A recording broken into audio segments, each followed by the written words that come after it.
Welcome back to Only Talk Sports, and tonight we have the Sweet 16 reaction between the Gonzaga Bulldogs and the UCLA Bruins. This should be a fantastic game, a high-level matchup. We're getting into the nitty-gritty of March Madness. All the big games are coming around. You look at what happened earlier tonight. You had Michigan State falling to Kansas State in overtime, 98-93. That was a fantastic game. Marquise Noel with 20 points and 19 assists. He has the record now in NCAA tournament history for most assists in a game, and by a 5'8" point guard at that. Just an incredible performance from Marquise Noel. And then you also look at UConn surprisingly blowing out Arkansas 88-65. I think a lot of people thought that game would be a lot closer.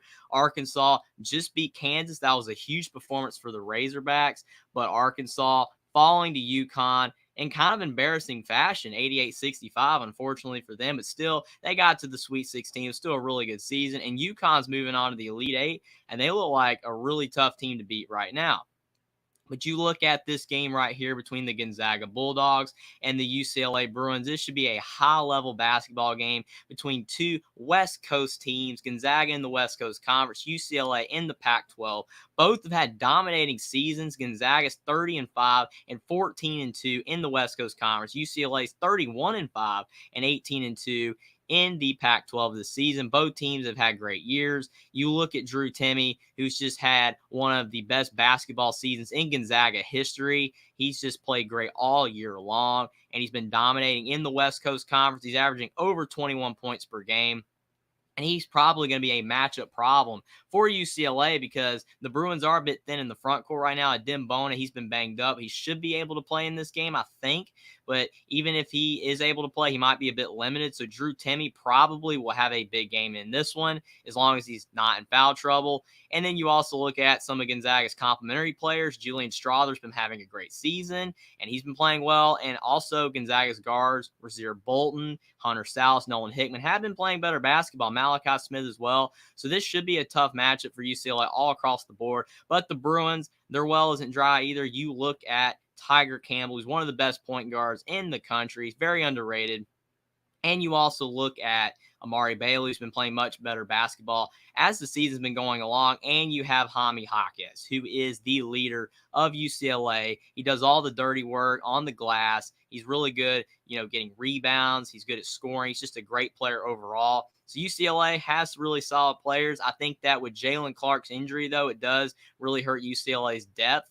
But I think if you look at this matchup, this should be a high-level basketball game. And as long as both teams are playing at a high level, it should be a game that goes down to the wire. But I do think a lot of people might be leaning Gonzaga right now with the fact that they're a healthier team than UCLA. But the Bruins shouldn't be slept on either. I still think they can get the job done, even though they're not 100%. But it should be a high-level basketball game, and I'm looking forward to it.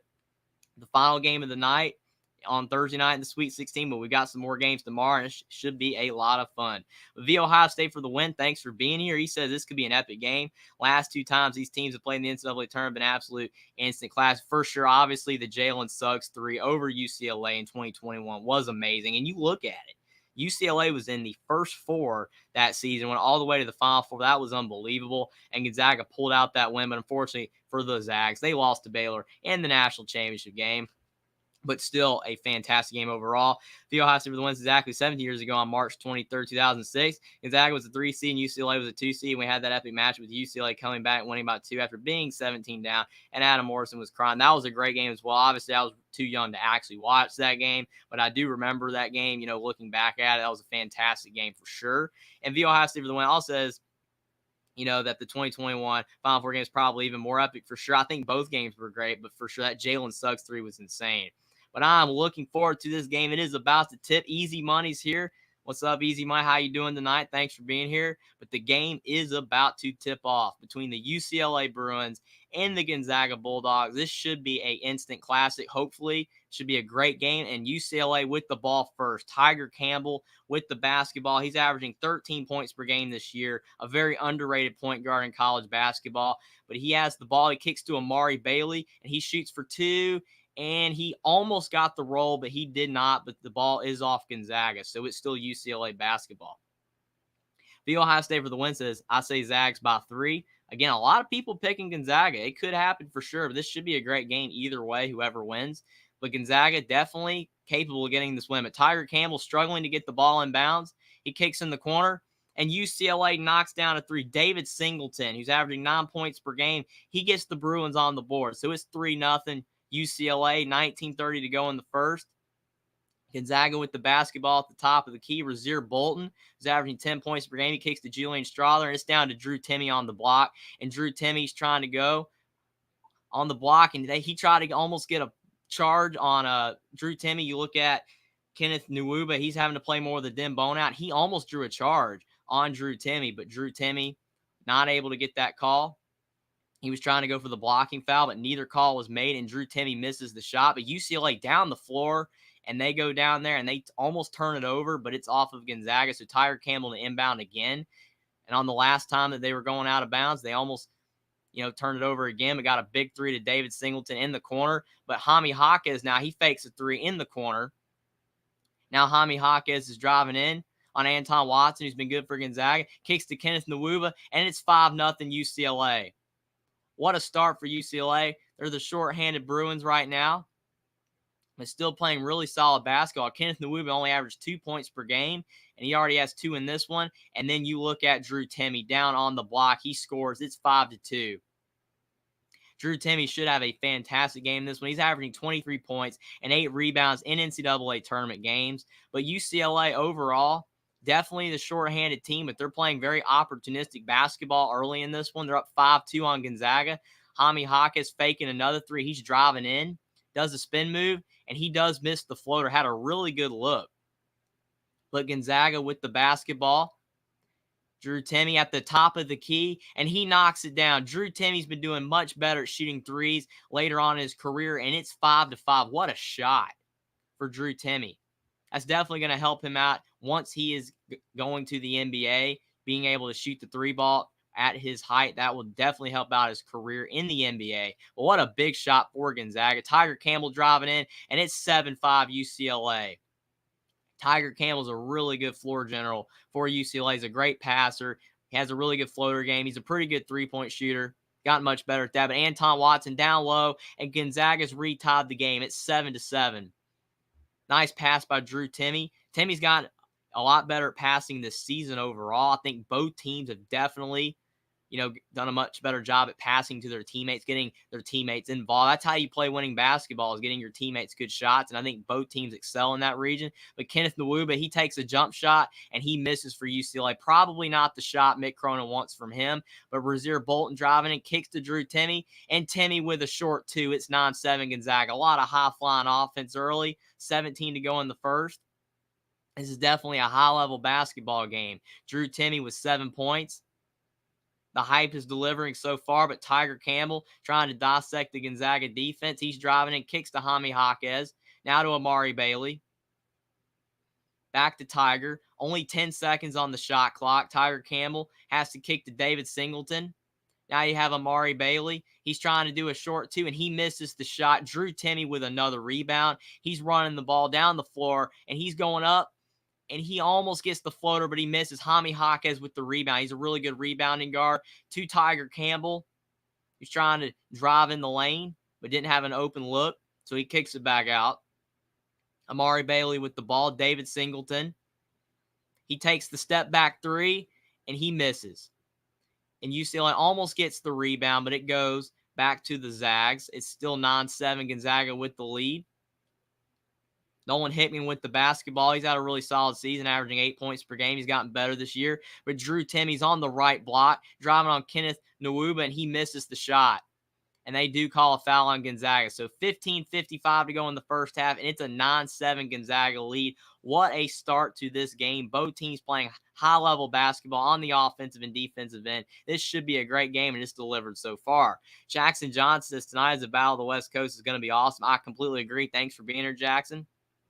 Easy Money says Arkansas played horrible against UConn, absolutely destroying it. It was neck and neck for the first few minutes, and all UConn, Arkansas couldn't do anything. I was really shocked. I thought that would be a close game. Actually, one of the better games of the Sweet 16, especially the way Arkansas played, beating Kansas, but they really struggled against UConn. They just could not get anything going, and the Huskies are looking like one of the best teams in college basketball right now. That was a great win for UConn.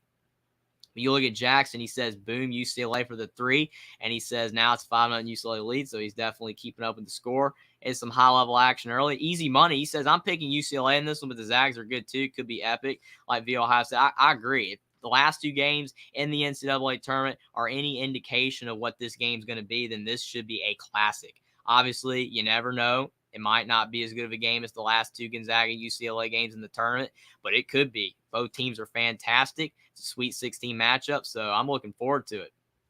Easy money, so I'm going back and forth between this game and the old Rocky Flop Florida Atlantic game. Well, right now you've got Tennessee with a 25-16 lead over Florida Atlantic, so Tennessee just finding ways to score, playing pretty solid. Traveling Fool says, yo, thanks for being here, Traveling Fools.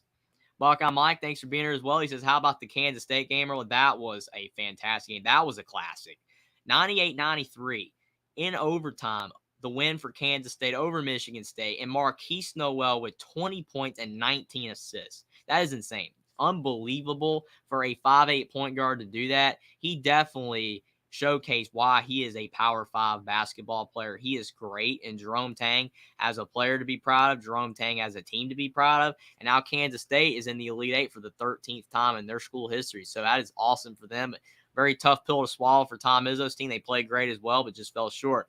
Jeff's here as well. Thank you so much for being here. He says it's going to be another great game for sure. I definitely hope it is. Easy Money says, well, guy, yeah, wow, Michigan State blew it on. In overtime, they might have tied the game if they handled the ball better. For sure, just turned it over at the end. But in those high-pressure situations, sometimes, the clock is going down. You panic a little bit, and you turn the basketball over. It's kind of tough. But unfortunately for the Spartans, it just fell a little short. The Ohio State for the win says Noel for Kansas State is beyond incredible for how short he is. He's so clutch, and Kansas State is so fun to watch. Kansas State's such a great story with all their transfer, for sure. And it goes to show you that the transfer portal can help build any team if you have the right coach, you have the right players to fit your system. Anybody can win. Kansas State is proving that right now. The way Jerome Tang in his first season as the Kansas State head coach after being a longtime assistant coach for Baylor and Scott Drew. It's unbelievable. Very impressive what Kansas State is doing. Just very, very impressive. The Ohio State for the win says Kansas State was picked by most experts to be the last or second to last in the Big 12 this season. And that's another reason why you just never know, with the preseason rankings, what these teams are going to do. I think overall, sometimes you really expect a team to be really good or you expect a team to be toward the bottom, and it don't happen. And I just think that it definitely goes to show that if you have the right transfers and the right coach, you can find a way to win and exceed expectations. But UCLA definitely shorthanded. I don't think a Dim Bone is playing tonight. That's really tough. But Amari Bailey for 2, trying to make it not matter that the Bruins are shorthanded. It's 9-9, 15:40 to go in the first. Both teams are going back and forth right now. Nolan Hickman kicks to Drew Timme, and Drew Timme is almost unstoppable on the block right now. It's 11-9 Gonzaga, 15:20 to go in the first. Drew Timme has 9 of Gonzaga's 11 points. That's not a good sign for UCLA. They're going to have to find a way to slow him down. Jaime Jaquez to Tiger Campbell in the corner. Tiger Campbell misses a 3, but it goes to David Singleton for the offensive rebound for UCLA. He has the basketball. He kicks to Amari Bailey.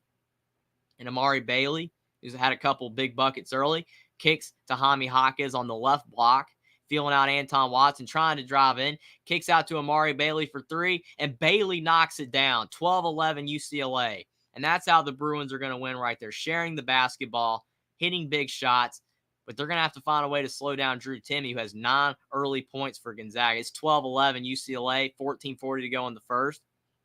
Anton Watson for 2, he misses, and Amari Bailey with the rebound, kicks to Tiger Campbell. So when Gonzaga doesn't get the ball to Timme, they do struggle to score. Amari Bailey driving in, and he scores again. He has 7 points, 14-11 UCLA, 14:20 to go in the first. This game's going back and forth, but UCLA getting a lot of contributions from other players for sure. It's definitely going to help them out. But Rasir Bolton at the top of the key kicks it over to Nolan Hickman. And Nolan Hickman with the step back too, and he misses a shot. Anton Watson tried to get the rebound, but David Singleton comes down with it for UCLA. Now Jaime Jaquez is driving the floor, and he gets blocked by Drew Timme. What a block.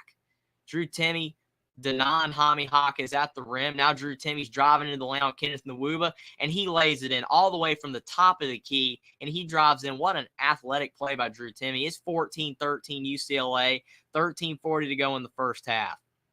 This game's going back and forth. Buckeye Mike says, I need the Zags in Florida Atlantic. Well, we'll see what happens. Florida Atlantic right now down 25-19 on Tennessee. 3 to go in the first, but it's 14-13. UCLA 13-30 to go in the first. But Amari Bailey with the basketball. He's trying to drive in, and he has another tough layup over Drew Timme. He's got 9 points. Amari Bailey is playing fantastic right now. It's 16-13 UCLA, 13-10 to go in the first.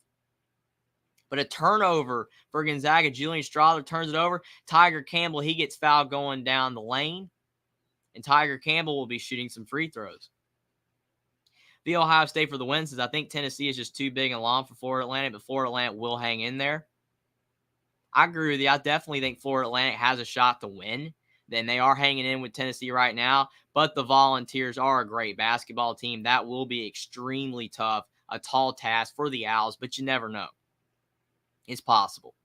But Tiger Campbell at the free throw line, UCLA up 16-13, and Tiger Campbell, he hits the first. So it's 17-13, 13-12 to go in the first. And they're showing that Gonzaga leads the nation in points per possession at 1.07. Gonzaga is a great offensive team. Obviously, it does help they're in the West Coast Conference, but they're still a great offensive team. But Tiger Campbell hits both free throws, and now the Bruins have an 18-13 lead over Gonzaga. 9-2 run for UCLA, 13 to go in the first. But Gonzaga with the basketball. Nolan Hickman tried to drive in. He misses, and Drew Timme, he gets the 2. Basket interference on UCLA, but the ball was going in anyway. And Drew Timme, yet again, getting another big basket for Gonzaga. It's 18-15. If it wasn't for Drew Timme, Gonzaga would be really struggling to score right now. But it's 18-15 UCLA, 12:45 to go in the first. And Amari Bailey with the basketball. Kicks to Jaime Jaquez. And Jaquez, he's trying to drive on Ben Gregg, who's now inserted into the game. He kicks back out to Amari Bailey because he couldn't find any room. And Nolan Hickman with the steal. What a steal for Gonzaga. Gonzaga's driving into the lane, and they lay it in. Malachi Smith for 2. He's averaging 8 points per game as well. Gonzaga, their guards are playing better basketball down the stretch of this season. And we have a 1-point game. UCLA clinging to a 1-point lead. 18-17 UCLA, 12-10 to go in the first. But UCLA on the block. Jaime Jaquez, he shoots a 2, and he gets the roll. 20-17 UCLA. 12 to go in the first. What a shot for Jaime Jaquez. Getting the friendly roll. Drew Timme with the ball. At the top of the key, kicks to Julian Strother. Now to Ben Gregg. Down to Drew Timme on the right block, and he's driving in. And Drew Timme with the reverse layup. He scores yet again, 20-19. Drew Timme now has 15 points. He's 7 of 10 from the field. 11:40 to go in the first. If Drew Timme could keep this level of play up, he could score 60 in this game. He probably won't, but that's insane. He's got 15 points early. And Tiger Campbell, he drives into the lane and scores a 2 for UCLA. It's 22-19, 11:20 to go in the first. Drew Timme, he thought about the 3, and he does get the ball stolen by Amari Bailey. Tiger Campbell driving in the lane again. Tiger misses the layup, and you have a rebound for Gonzaga and Julian Strother. He kicks to Malachi Smith. And I think there is a foul on UCLA. So it's 11-10 to go in the first, and the Bruins are up 22-19 on Gonzaga. Such a high-level start to this game. Easy Money says, yeah, it turned out they were the last Big Ten standing, but out now for sure. That's insane to see the Big Ten already out. But they definitely struggle in March Madness again. Buckeye Mike said, I need Zags for my UConn title bet, plus I need San Diego State to go to the Final Four for another separate bet. It's going to be interesting to see what happens for sure. The Ohio State for the win says Kansas State hasn't made the Final Four since 1964. I had to look that up. That would be insane if they can make the Final Four. And the way they're playing right now, you never know. Buckeye Mike says, I don't understand that process by Michigan State at the end. Well, again, sometimes it's panic. I mean, you're trying to score, and it's late in the game, and you just panic. Sometimes it happens. It's very unfortunate, but it is what it is. It was a high-level basketball game, though, but some team had to lose. It ended up being Michigan State. Easy Money said it was a close game. The 5-point Michigan State blew 2 clear opportunities to shoot the 3. The last guy was really covered good. For sure, again, Kansas State played great defense down the stretch. And it just goes to show when you're in March Madness, you need to play great defense and you have to play great offense to win. And Kansas State did that. They did both, and they were able to outlast Michigan State. It was a high-level game. I mean, most games, what Michigan State did is good enough to win. They played a great game, but when you're, going down the road in these big games in the Sweet 16 Elite Eight, you have to give it everything you've got. Buckeye Mike says, VOI State for the win. You should have just asked Jackson. He's a sports encyclopedia. That's funny. Buckeye Mike says 14-11 UCLA for sure.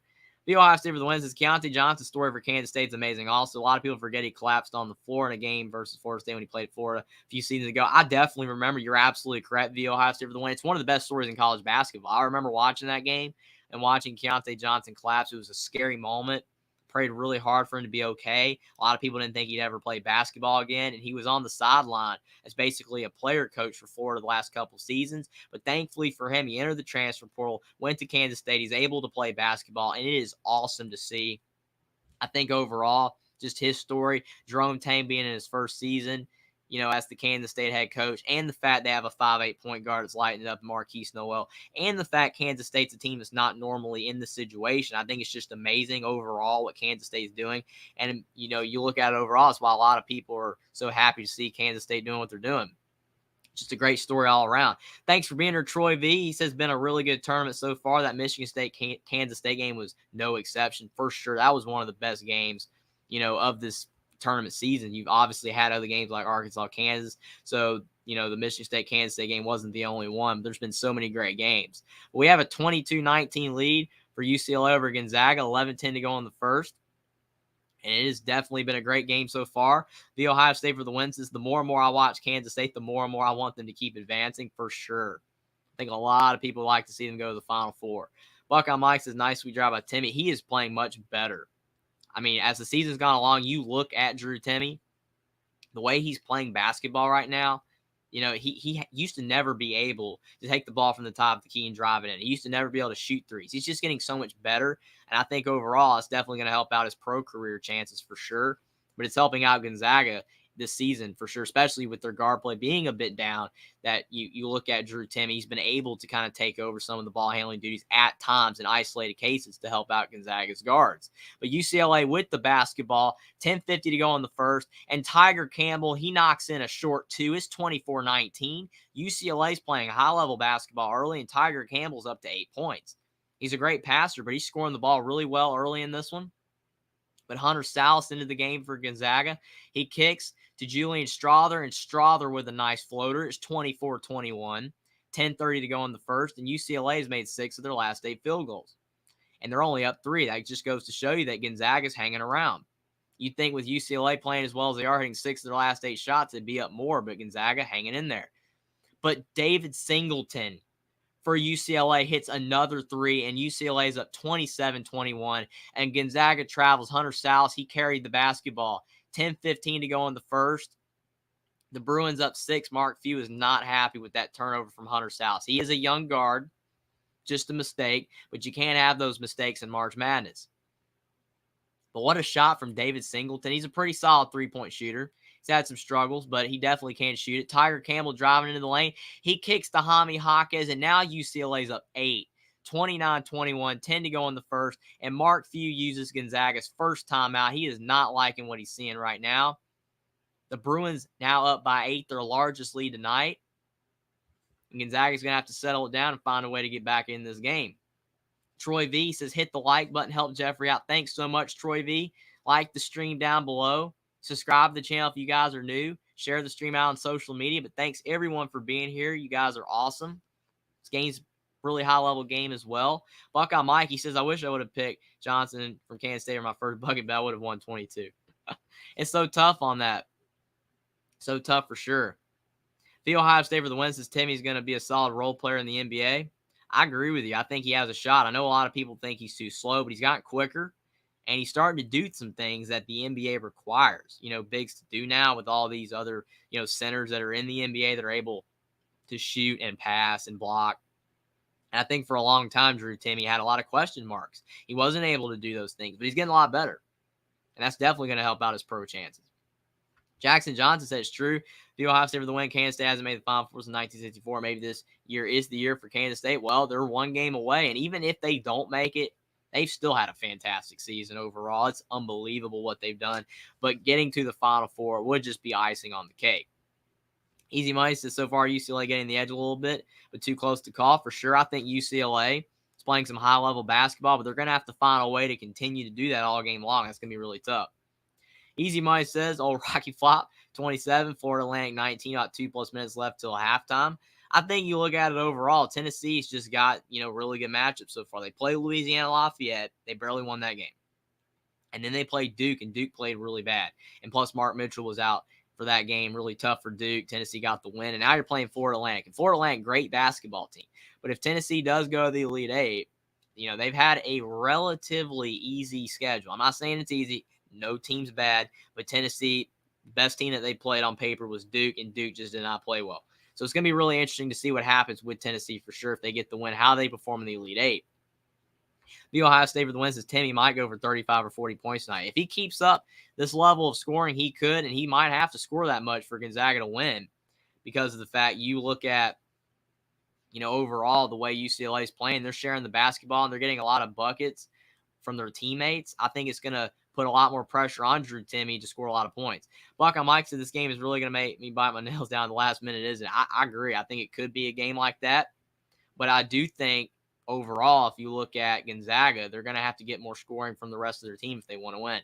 Buckeye Mike says, how am I ahead of Jeffrey? Hey, you might be a little ahead of me. I'm definitely sometimes a little behind, especially easy money. But I get there for sure. Easy Money says, really, I would have thought Kansas State would have been to the final more often. I'm excited about my Crimson Tide this year. Roll Tide roll. For sure, Easy Money. I think Alabama, it could be a start of a trend for them, being really good year in and year out. In Kansas State, if Jerome Tank can find some more transfers and keep up, the level of play that Kansas State's doing right now, I think it is possible they could be good for a while. Troy V says, this UCLA Gonzaga game is running gun fun to watch for sure, 100%. The game's back on, under 10 to go in the first. UCLA 29, Gonzaga 21, 9:50 to go in the first. Gonzaga swinging the ball around the top of the key, but UCLA playing great defense. And you have Anton Watson with the ball. He kicks to Hunter Salas. Drew Timme lurking at the top of the key. And there is almost, I thought, a foul call, but it's just a slip from Anton Watson. David Singleton has the basketball. He kicks to Jaime Jaquez, and it's back up to Tiger Campbell at the top of the key. And Jaime Jaquez trying to drive on Drew Timme, and Jaquez with the step back too, and he hits another shot. UCLA is now up by 10. 9:20 to go in the first. The Bruins are hitting everything right now. If they keep playing like this, they have a really good chance to go to the Elite Eight. But Gonzaga's still in their way, going to do everything they can to get this win. Hunter Salas with the nice drive, and he lays it in. 31-23 to stop the UCLA run. 9 to go in the first. Tiger Campbell with the ball. Hunter Salas on him. Tiger Campbell has a really good start to this game. Jaime Jaquez for 3, and he finally misses a shot, and Gonzaga with the rebound. That might be the stop that the Zags need. Julian Strother kicks to Hunter Salas, now over to Drew Timme. Malachi Smith, he thought about the 3, but he kicks to Drew Timme. He's on the right block, driving on Kenneth Nwobu, and he takes the floater, and he misses the shot. And Jaime Jaquez with a physical rebound. 31-23, UCLA, 8:20 to go in the first. UCLA with a really impressive first half. They're up by 8. 8:15 to go. Amari Bailey's had a great first half as well. He's trying to drive, but he's getting hounded. He resets, kicks back out to Jaime Jaquez. And Jaime Jaquez is struggling. 4 seconds on the shot clock. Tiger Campbell with an erratic drive. He shoots it up, and he gets blocked by Hunter Salas. Drew Timme with the rebound. Great defense from Gonzaga. Malachi Smith with the ball. Kicks to Anton Watson for a wide-open 3, and Gonzaga cuts the lead down to 5. 31-26. 7:45 to go in the first. Really good shot by Anton Watson. Gonzaga's only taken 2 threes so far in this game. I've hit them both. UCLA's 3 of 6. Tiger Campbell to Jaime Jaquez, and Jaquez is in the lane. And another takeaway for Gonzaga. Anton Watson with the steal. 7:20 to go in the first. Gonzaga's cut the lead to 5, trying to cut it even more. Malachi Smith for 3, and he misses, though. Big miss. David Singleton with the rebound for UCLA. Tiger Campbell trying to slow things down. 7:10 to go in the first. Tiger Campbell with the ball. No points for UCLA in the last 2 minutes. But still up by 5. David Singleton's driving in. He takes the tough 2, and he misses the shot. but the ball is off Gonzaga. So the under 8 timeout, 6:59 to go in the first, and UCLA up 31-26. Gonzaga starting to cut into the lead a little bit. Easy money, a lot of Ohio State fans, and that's fine. Y'all the ones here are cool. Roll Tide roll. For sure, you guys are all awesome. Thanks, everyone, for being here. The Ohio State for the wins. It's nice to see Ohio State fans. Ohio State had a terrible season in basketball, but finished strong. Made a good run in the Big Ten tournament. I think a good finish to the season will save Chris Holtman's job for Ohio State. Yeah, I think Chris Holtman's safe. I mean, you look what he's done so far at Ohio State. He's brought in some good players. He's had a lot of success so far. I know this was a bad year, but I do think overall with the transfer portal, I think Ohio State will be able to have some success in the offseason with the portal. I think Chris Holtman will be fine. Now, he needs to do better next year. If Ohio State has another bad season, then he could start getting in hot water. I know some people thought he was going to take the Notre Dame job, but went to Mike Shrewsbury. So Chris Holtman's still at Ohio State. Troy V says in basketball, root for y'all, easy on the gridiron, no chance, laughing out loud. Well, for sure, Troy V, in football, it means a lot more. So I can definitely see that. Easy Money says, Ohio State doing good in the NIT. Aren't they? Good luck, y'all. Actually, unfortunately for the Buckeyes, they're not in the NIT. They were below 500. And when you're below 500, you technically can't really make the NIT. Easy Money says, Troy V laughing all. That's cool. Both programs are the two of the most prestigious in football. Both are absolutely great. Yeah, Ohio State and Alabama are the tippity top in college football. You can't beat either program. The Ohio State for the win says, Ohio State didn't make the NIT. We were only 16-19 this season. No postseason terms for Ohio State men's for sure. Buckeye Mike says Oklahoma State is the OSU in the NIT. Yeah, they're playing pretty well, but they did just lose to North Texas, but they were playing pretty well. The Ohio State for the win says Ohio State women's is in the Sweet 16, though. Great last second win for UNC in the second round for Ohio State women. They play UConn in Sweet 16 Saturday. I think Ohio State women will lose that game, unfortunately. That should be a good game. A lot of great action in women's hoops as well. Ohio State women's had a pretty good season. The Ohio State says, yeah, Ohio State is the OSU I'm talking about. Easy Money says, I thought Ohio State was winning in the NIT this season. Currently thought anyway. Well, unfortunately, Ohio State is not in the NIT. They didn't make it. When you're below 500, you can't make it. The Ohio State for the win says Oklahoma State made the final in the NIT, but lost North Texas in that round for sure. Easy Money says, maybe it was the women. I don't know, but I know the South Carolina women are really good when they're well, but they're probably win the women's basketball chain. If they keep playing the way they are, they're undefeated, so you never know. Buckeye Mike says, I got to meet Zach Enola, Marquette, Florida 19 last week. I even met Shaka Smart, among other people from the schools. Last week was so crazy. It'll be the most memorable day ever. That's awesome, Buckeye Mike. I'm sure it was awesome. Getting to see all, the coaches and the players, it definitely adds a lot more personality to it. So it's awesome.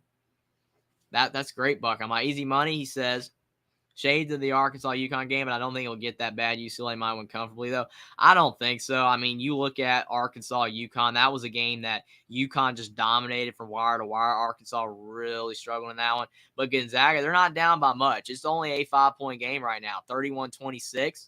So it's not that bad of a deficit. Gonzaga's still kind of where they need to be if you want to be in this game. Drew Timme, he is doing a lot for Gonzaga right now. He needs more production from his teammates. But Anton Watson just hit a big three. So they're only down 5. And I think that UCLA, even though they are playing great basketball so far in this game, Gonzaga's not down by a lot. So it will be interesting to see what happens for sure. With 6:59 to go in the first, UCLA hasn't scored in 2 minutes and 30 seconds. They're only up by 5, 31-26. With Dylan Andrews with the basketball for UCLA, he's inserted into the game. UCLA going with some different players into the lineup, especially since they're shorthanded. Tiger Campbell with the ball. UCLA only 4 seconds on the shot clock. Jaime Hawkins with the ball, and he has to shoot with half a second left, and he misses the shot. Really tough shot. Bad possession for UCLA. And Gonzaga's running the ball down the floor. Hunter Salas for 2 and 1. Gonzaga only down by 3.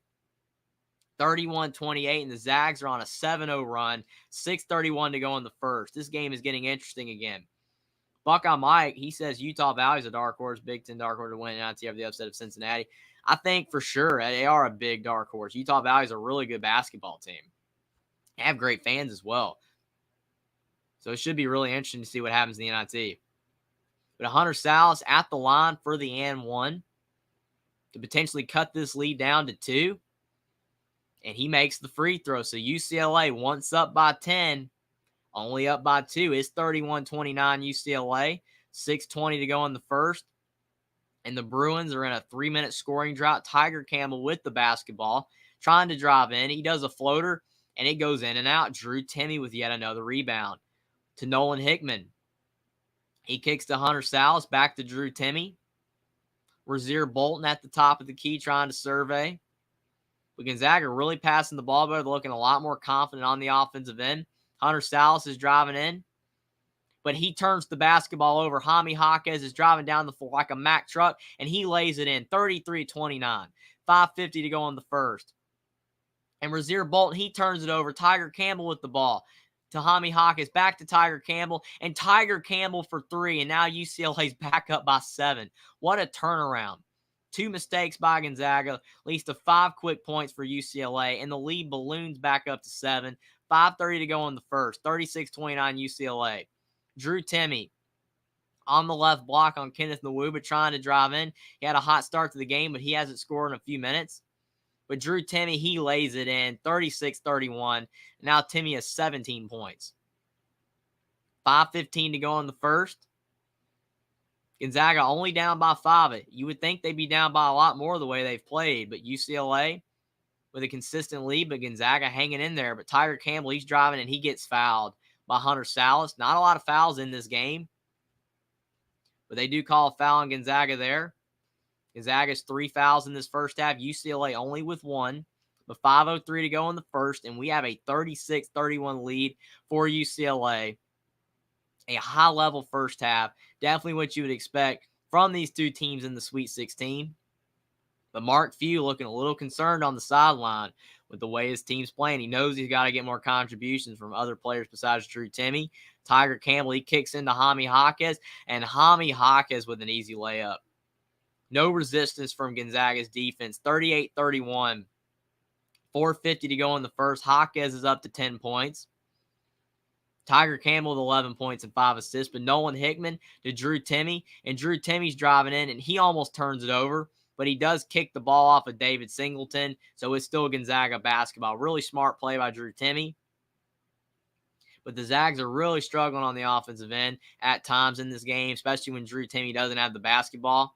They do have 31 points, but their defense is not slowing down UCLA so far. They have 38 points, 4:42 to go in the first. Julian Strawther's had a quiet first half. He kicks to Drew Timme on the left block. He's trying to feel out Kenneth Nwuba. He goes to his left hand, and he misses the turnaround. But Anton Watson with the rebound. But they do call a top, and Gonzaga has the possession arrow. So the Zags will retain possession.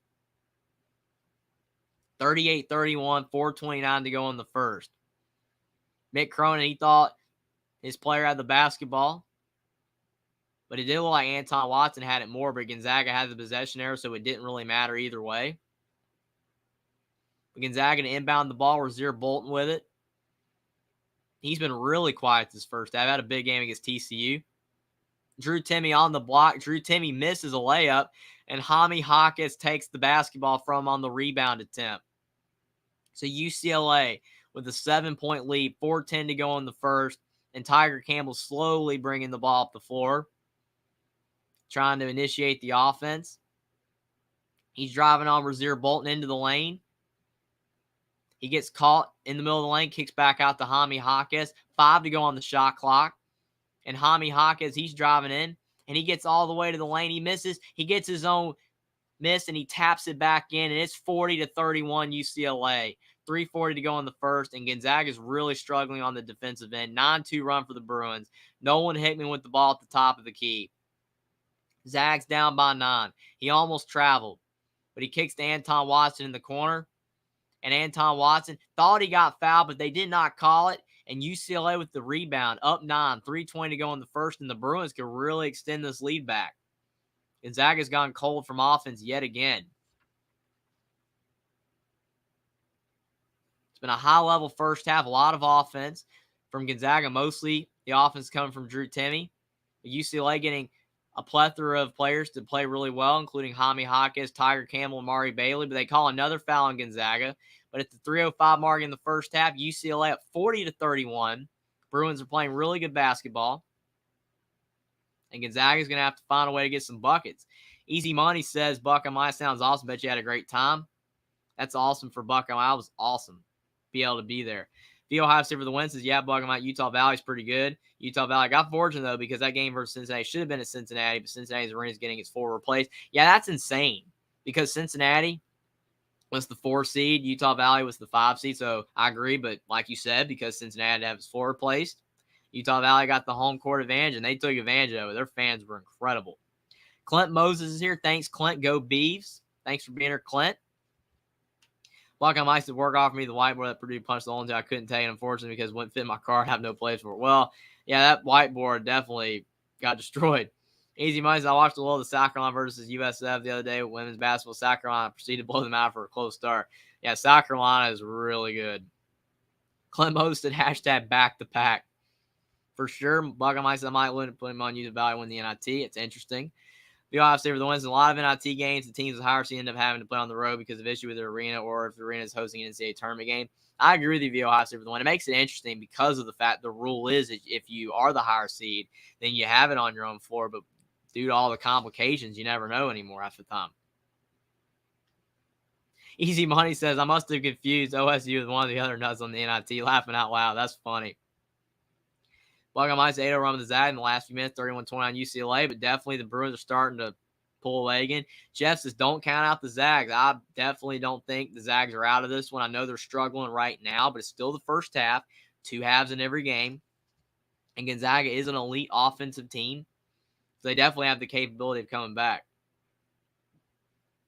The Ohio State for the win says, what is your favorite college basketball and college football team only talk sport? That's a great question. I think that it's tough for me to answer because I just love college sports, love watching all these teams. So, I have partialities to a lot of them. But I will say, being from North Carolina, I'm a big fan of the Tar Heels, North Carolina. I like Indiana. It's my soft spot team. I like Alabama because of my ancestors like the Crimson Tide, especially in football. So probably Alabama, Carolina, and Indiana are my favorite teams. But I do just love watching college sports and root for a lot of teams. Just love doing this, and you guys make it awesome. Thanks everyone for being here. Like the stream down below. Subscribe to the channel if you guys are new. Share the stream on social media. But thanks everyone for being here. You guys are awesome and making this a great stream. Easy Money says, wow, that's how to zigzag. For sure. Michael Nice, I might have to turn this off and check out later and see if that helps Zags. They're easier to win for UConn than UCLA. Buckeye Mike's really worried. Jeff says, Buckeye Mike, yep, they are. Easy Money, it's a great play calling, Jay. I'm counting on you for a minute. I'm out this mode. You have another bad habit laughing out loud. You're good, Easy Money. Just glad you're here. And thanks for the compliment, man. You are so awesome. Thanks for being here. This has been a high-level game. Makes it a lot, better to commentate a game. It's great. High level like this one with you guys here as well makes it fantastic. The Ohio State for the win says, if UCLA were fully healthy, I was going to pick them to win it all. It would be nice to see Mick Cronin get a title. Being from Ohio, I'm going to University of Cincinnati for grad school. I like Cronin. That's really cool. The Ohio State for the win. I think that Mick Cronin did a great job at Cincinnati. And he's done a great job at UCLA. But I do agree, if they were healthy, they have a much better chance. But you never know. They seem to be getting it done right now. But depth could be an issue the further you get. Fatigue could play a factor. But UCLA with the basketball. David Singleton, who's had a good first half. He has the ball. Trying to drive. He kicks to Jaime Jaquez. 10 seconds to go on the shot clock. And Jaime Jaquez, he shoots over Anton Watson, and he misses the shot. Drew Timme with the board. Gonzaga trying to cut into this lead before the half. You don't want to fall too far behind. But Anton Watson, he gets the ball to Julian Strother, and Strother misses a layup. Had a really good look, but he missed. And UCLA still up by 9. 2:30 to go in the first. Dylan Andrews being inserted to the game due to all the injuries for UCLA. He's trying to drive in. He takes a tough step back, too, and he misses the shot, and Julian Strother with the rebound. So Gonzaga with 2 straight opportunities to cut into this lead. Rasir Bolton, he's driving, and he kicks to Drew Timme, out to Anton Watson, and Nolan Hickman for 3, and he misses the shot. A really good look. Got to make that one if you're Gonzaga. But UCLA with the rebound. Slowing it down. The Bruins are in control. 2 to go in the first. Amari Bailey, who's had a great first half for UCLA with the basketball, driving on Rasir Bolton. And he does a step back 2, and he gets the shot to go. It rattled in and out and back in. UCLA now 11 points. 42-31, and Gonzaga has not scored a point in almost 4 minutes. But Drew Timmy's driving in, and he turns the basketball over. Jaime Jaquez with the steal.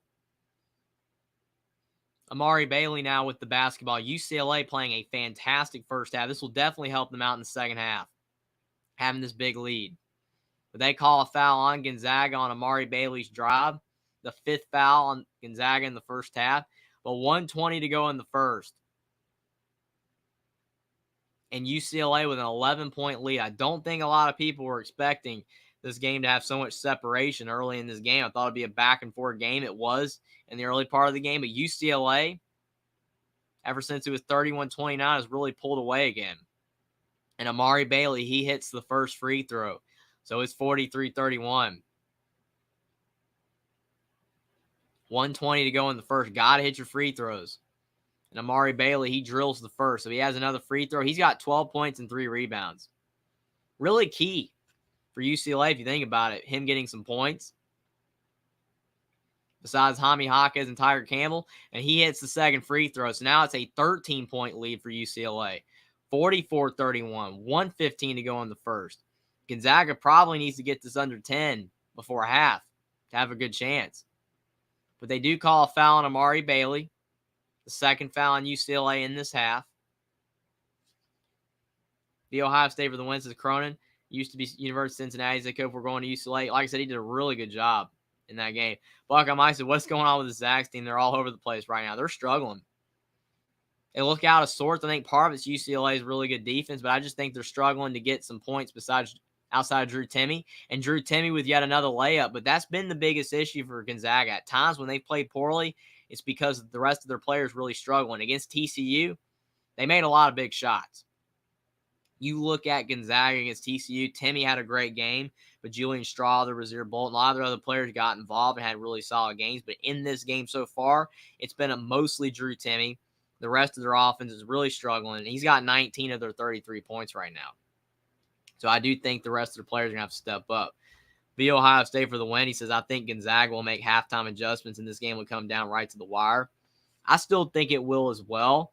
The score's not looking like that right now, but I do think Gonzaga will find a way to get back in this game, but we will see for sure.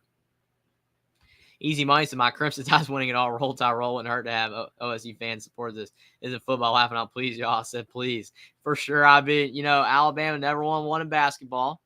I think a lot of people can get behind that, but it should be interesting for sure. They have a really good chance.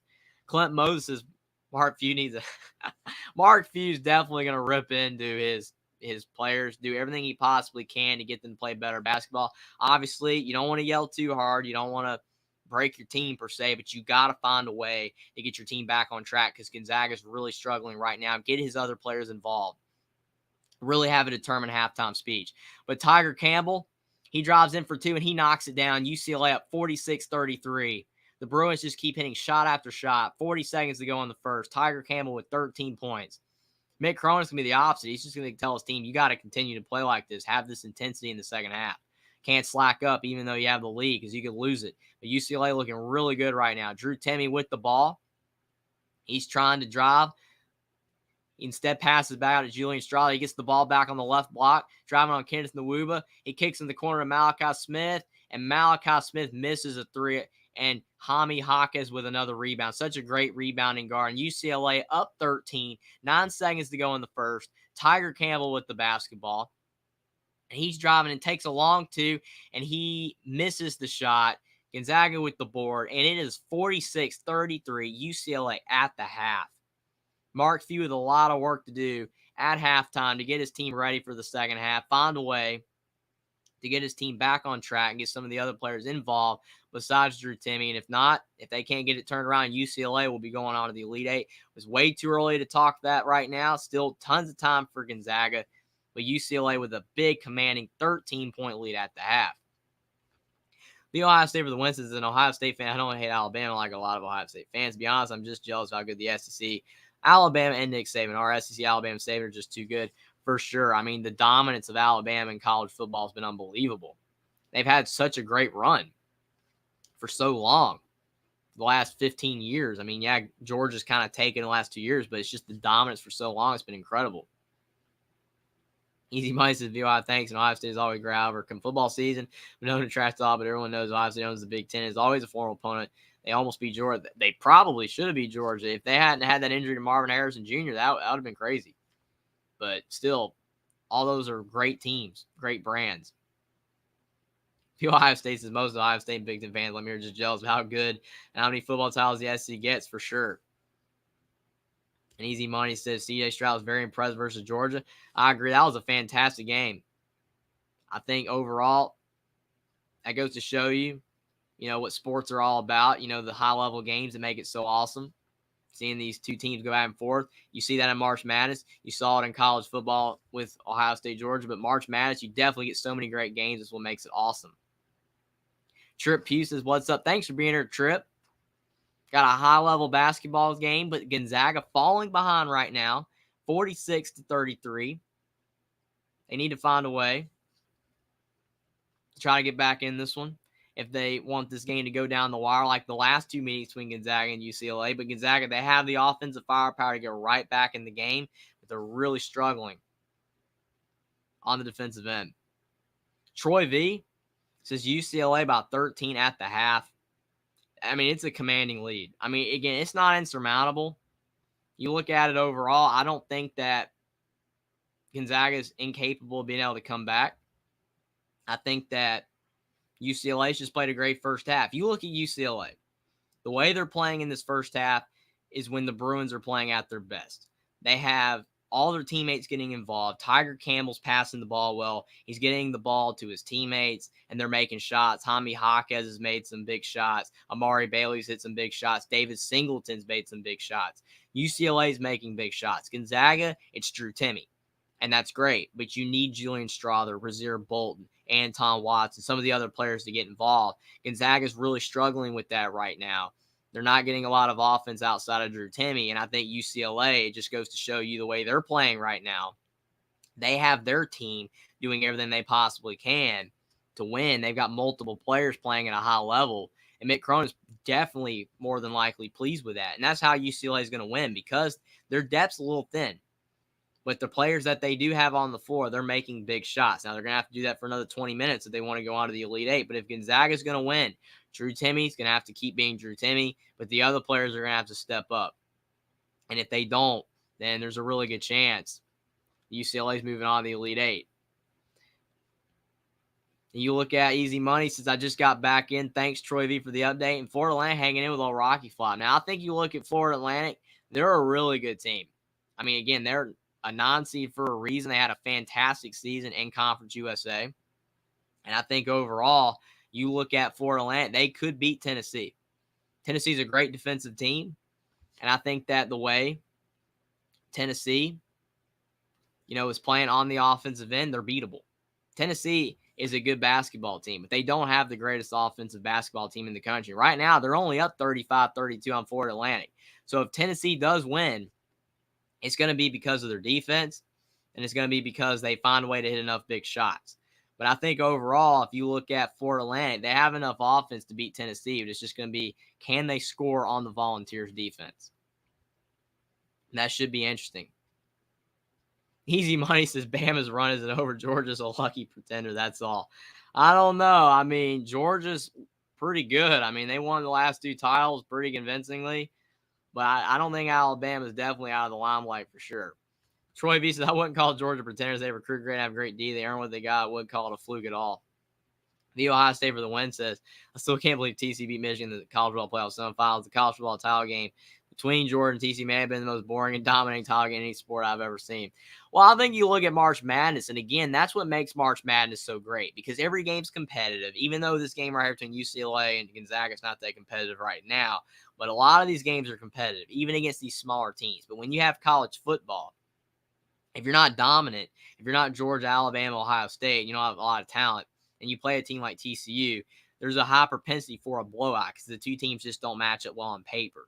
You look at basketball, you don't have two teams that are as talented, as some of these other teams, but they can go far in the tournament, like a Princeton, like a Florida Atlantic. These teams can go far because of the fact they can make shots. They might not be as talented and athletic, but if they play really good fundamental defense and the team that they play that day has a really bad offensive game, they can win. I think Tennessee is a good team, but they're shorthanded. They don't have their starting point guard, Zakai Ziegler, and Tennessee was able to beat Duke because Duke had a horrible game. So I just think March Madness has a lot more upsets and a lot more chaos because of the fact you just don't know what to expect with these teams. The talent makes a difference, but if you're not making shots, a less talented team can beat you for sure. Football's just a lot different.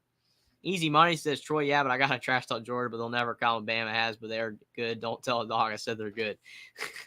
That's funny, Easy Money. I think Georgia's a great football team, but Alabama's definitely been one of the most dominating teams in college football history, probably the most ever, with Nick Saban having all those titles. It's unbelievable. Easy Money says, Florida Atlantic trying to send old Rocky Flop back to the Tennessee Hills. Well, I mean, you look at the score, it's only 35-32. That's not where you want to be if you're Tennessee. Again, Tennessee's the more talented team. They have athletes on the floor. They have players that are probably going to be in the NBA soon. But Florida Atlantic's a good basketball team. They play really good on the offensive end. And they're a good defensive team as well. And Tennessee's not pulling away. And when you let a team that's not as good as you, per se, on paper, hang around, you could get beat. But Tennessee now up 37-32. So then they're out by 5. The Ohio State for the win. So what is your favorite NFL and NBA team? Only talk sport. That's a great question. I think you look at, again, me being in Carolina, I like the Panthers, even though they're not very good.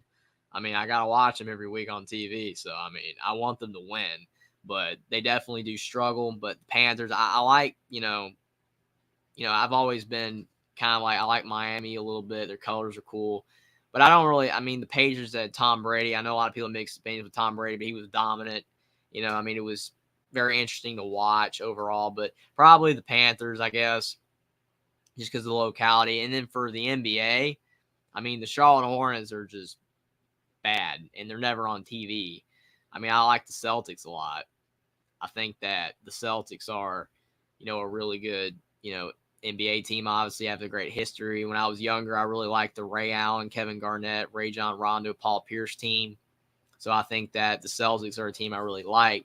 But the NBA, the players move so much, it's hard to get attached to a player on a team unless you're like Curry with Golden State. That it's just really tough. But probably, I guess, the Celtics and the Panthers, I guess. But it's tough. I just like watching all the games for sure. The Ohio State for the win says, who do you think the Panthers would get with the number 1 pick? That is a great question. And I think that C.J. Stroud and Bryce Young are obviously the 2 best options at quarterback. If the Panthers take a quarterback, they should take a quarterback. They got Andy Dalton, but you don't really want to go with Andy Dalton per se as your starter or your full-time starter. Maybe he starts the first few games until the rookie's ready, or at least just his first season. Who knows? But, C.J. Stroud is the bigger body, 6'4". Maybe we'll have the longevity factor. But you also have Bryce Young, who's just dynamic, even though he's only 5'10". I think both would be good both would be really good options, I think. They're great players. But I think that C.J. Stroud probably would be the better option, maybe as long as he pans out because of his size and his ability to throw the football. I think they probably will take C.J. Stroud. But, again, it could go either way. I think it's going to be really interesting to see who they take. But I don't think Anthony Richardson or Will Levis should be. I know a lot of people are calling for that. They're moving up the draft boards. They're both really talented athletes. And I know the Cam Newton from the past connection, that they're similar players to Cam Newton, but I just don't know if that's the right option. So probably C.J. Stroud, but we'll see. It's going to be interesting. And my mind can change. And obviously the Panthers, they make the ultimate decision. And you never know what they're going to do. Easy Money says March Madness is like a box of chocolates. You never know what you're going to get. Comments of my friend Forrest. I agree with you. I think a lot of people are expecting UConn Arkansas to potentially be the best game tonight. Potentially. And that game was not very good at all, unless you were a UConn fan, because they blew out Arkansas. But Michigan State, Kansas State was an instant classic. And then I think if you look at overall, the way this game's going, a lot of people thought this game would be one of the best games. And this game's not really good right now if you're a Gonzaga fan. It's not super close. It's been a high-level game, but it's not super close. But it will be interesting. I think that Michigan State, Kansas State was a fantastic game, one of the best of this tournament. But you are right, Easy Money. You never know what you're going to get for sure. The Ohio State for the win says your parents got 3 former Bengals. They're my favorite team. You guys have Andy Dalton, Hayden Hurst, and Von Bell, all former Bengals. Yeah, that's crazy. I watched Andy Dalton when he was at the Bengals. It seems like a long time ago. now, but it really wasn't too many years ago. But Andy Dalton had some success at the Bengals. Troy V, he says, I think they're going with CJ just by looking at how many people from Carolina came out to see his pro day. I think that's basically where I'm leaning, just like it, because I think that's who they're going to pick. I think the Panthers will pick CJ. I really do. Easy money says Bryce over Stroud for sure. He played for Alabama. I really like Bryce Young. He's just really short. I really like him, though. I think he'd be fantastic. But I do think the Panthers will go with C.J. Stroud. But it's going to be interesting. And obviously, easy money since Bryce had a pretty good pro day. It will be interesting. I'm looking forward to seeing who they pick. But obviously, the Panthers, hopefully, whoever they pick is going to be really good for the Panthers. I think that they just can't mess up the pick. Whoever it is. Hopefully, whoever it is does really well. But obviously, they're showing the highlights of the Michigan State game. That was insane. Fell short. Marquise Noel with the big steal, laying it in. 20 points, 19 assists, an NCAA tournament record. It's insane. The Ohio State for the win says it's been a long time since an Ohio State quarterback has had a very successful NFL career. That's the drawback. That's why I said with C.J. Stroud, I was like, it's whether he pans out because of the fact I agree with you, the Ohio State for the win. I'm thinking about the fact that Ohio State quarterbacks have not had a lot of success. J.T. Barrett, Dwayne Haskins, rest in peace to Dwayne Haskins. Justin Fields could be good, but he's struggling right now with the Bears. I think you go back to Cardale Jones. It doesn't matter who it is. All the quarterbacks, Troy Smith, none of them had good careers. So it's going to be interesting. Troy V says Bryce is small, not a good trade to have, and he already was injured this year. I think GMs have vision too, and that injury button in the back of their minds plus CJ at the ground. That's the thing. For sure. You're absolutely right, Troy. Bryce is small. That's the problem. He's only 5'10". It's kind of a Kyler Murray thing. He could be injury prone. I think either way you go, there's question marks. The Ohio State quarterbacks have question marks. The Alabama quarterbacks have question marks. Neither school has had slam dunk quarterbacks. Easy money, I might be a little biased with Bryce. He's not as injury prone as Tua. Hopefully for Tua, it'll be okay. I know a lot of people are calling for him to retire. Just hopefully it'll be okay. But it's going to be interesting who they pick for sure. But I think looking at this game between UCLA and Gonzaga, yet again, if Gonzaga is going to be able to come back in this game, they're going to have to find a way to get their other teammates involved. They're really struggling to shoot the basketball. And I'm not talking about threes because they have hit a couple of those, but they're not shooting a lot of them. UCLA shot a lot more threes and hit them. And Gonzaga is shooting a lot of long twos, and they're missing those. Gonzaga's not taking the best shots. Drew Timmy's having to do so much on the offensive end. That's not sustainable. I think if you look at Drew Timmy, he's going to have to get a lot more help. UCLA, it's consistent, balanced scoring.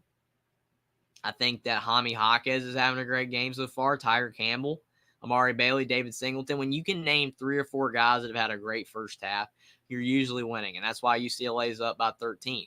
Gonzaga, Drew Timmy has probably had the best first half of any player, but it's not enough if your teammates aren't stepping up. So it's going to come down to Gonzaga. Can they get their teammates involved? If they can, I do think Gonzaga can come back and potentially win this game. And I'm really looking forward to the second half to wrap up this Thursday night in the Sweet 16 of March Madness. It should be awesome either way. But Gonzaga definitely has work to do in the second half. Tennessee up 39-35 on Florida Atlantic. Only up by 4. They're hanging on with a lead, but that's interesting. The Ohio State for the win says, where do you think Lamar Jackson will end up next season? I want the Lamar Jackson, Aaron Rodgers side to stop. ESPN's tough to watch football-wise because they mainly just talk about those two. Well, I mean, I think overall, you look at Lamar Jackson. I mean, he's been injury prone, and he had the whole franchise tag problem and the contract thing at the Ravens. I think a lot of people are talking about the Vikings, but they do have Kirk Cousins. I have no idea with Lamar Jackson. He's a great player, but he hasn't been healthy, so it will be interesting to see what happens with him. And Aaron Rodgers, I mean, the Jets, I guess taking him. It's going to be interesting to see what happens with that, but I think overall with the NFL, there's just a lot of rumors. The NBA has it too with the trades and stuff, but the NFL is very rumor filled. I mean, I like the NFL a lot. A lot of teams, are fun to watch, and it is fun, watching the pro athletes. But it is, kind of interesting with all the trade rumors and just, the discontent with the players and the teams. It's just interesting overall. I think college basketball and football is why a lot of people, they love college sports. Overall, I think a lot of people like college sports because of the fact that you don't have a lot of the rumor stuff. But now you got the transfer portal. Now you've got NIL that kind of makes it closer to pro sports. So it is what it is. College sports still loads of fun. Love college basketball, love college football, but it does make it interesting with the portal and NIL for sure, especially for fans of college sports because of the fact they weren't, a super big fan of pro sports for that reason. But you got via Ohio State for the win, saying Florida Atlantic only down by 1 now. It's 39-38. Florida Atlantic only down by 1. They are only down by 1. Florida Atlantic could win. And if they beat Tennessee, that would be a massive upset. I don't think it's, completely, off the table that people were not thinking this going to happen. I think a lot of people thought Florida Atlantic could win. They could beat Tennessee. But if Tennessee does lose, it's because their offense sometimes is not reliable. They're a good basketball team, but they do struggle to score. Easy Money says, yeah, I've noticed, but isn't Rodgers going to the Jets? For sure, via Ohio State for the wins. The Rodgers is going to the Jets. Question is, when will he officially go to the Jets? Yeah, I know that's interesting that he's supposed to be going to the Jets, but he's not there yet, so it's interesting. He says, good question on that. Via Ohio State for the win says Florida Atlantic just took the lead by 2. 41-39 Florida Atlantic. Tennessee is now down by 2. 9:29 to go in the second. Florida Atlantic could go to the Elite Eight if they can hold on over Tennessee. That would be huge.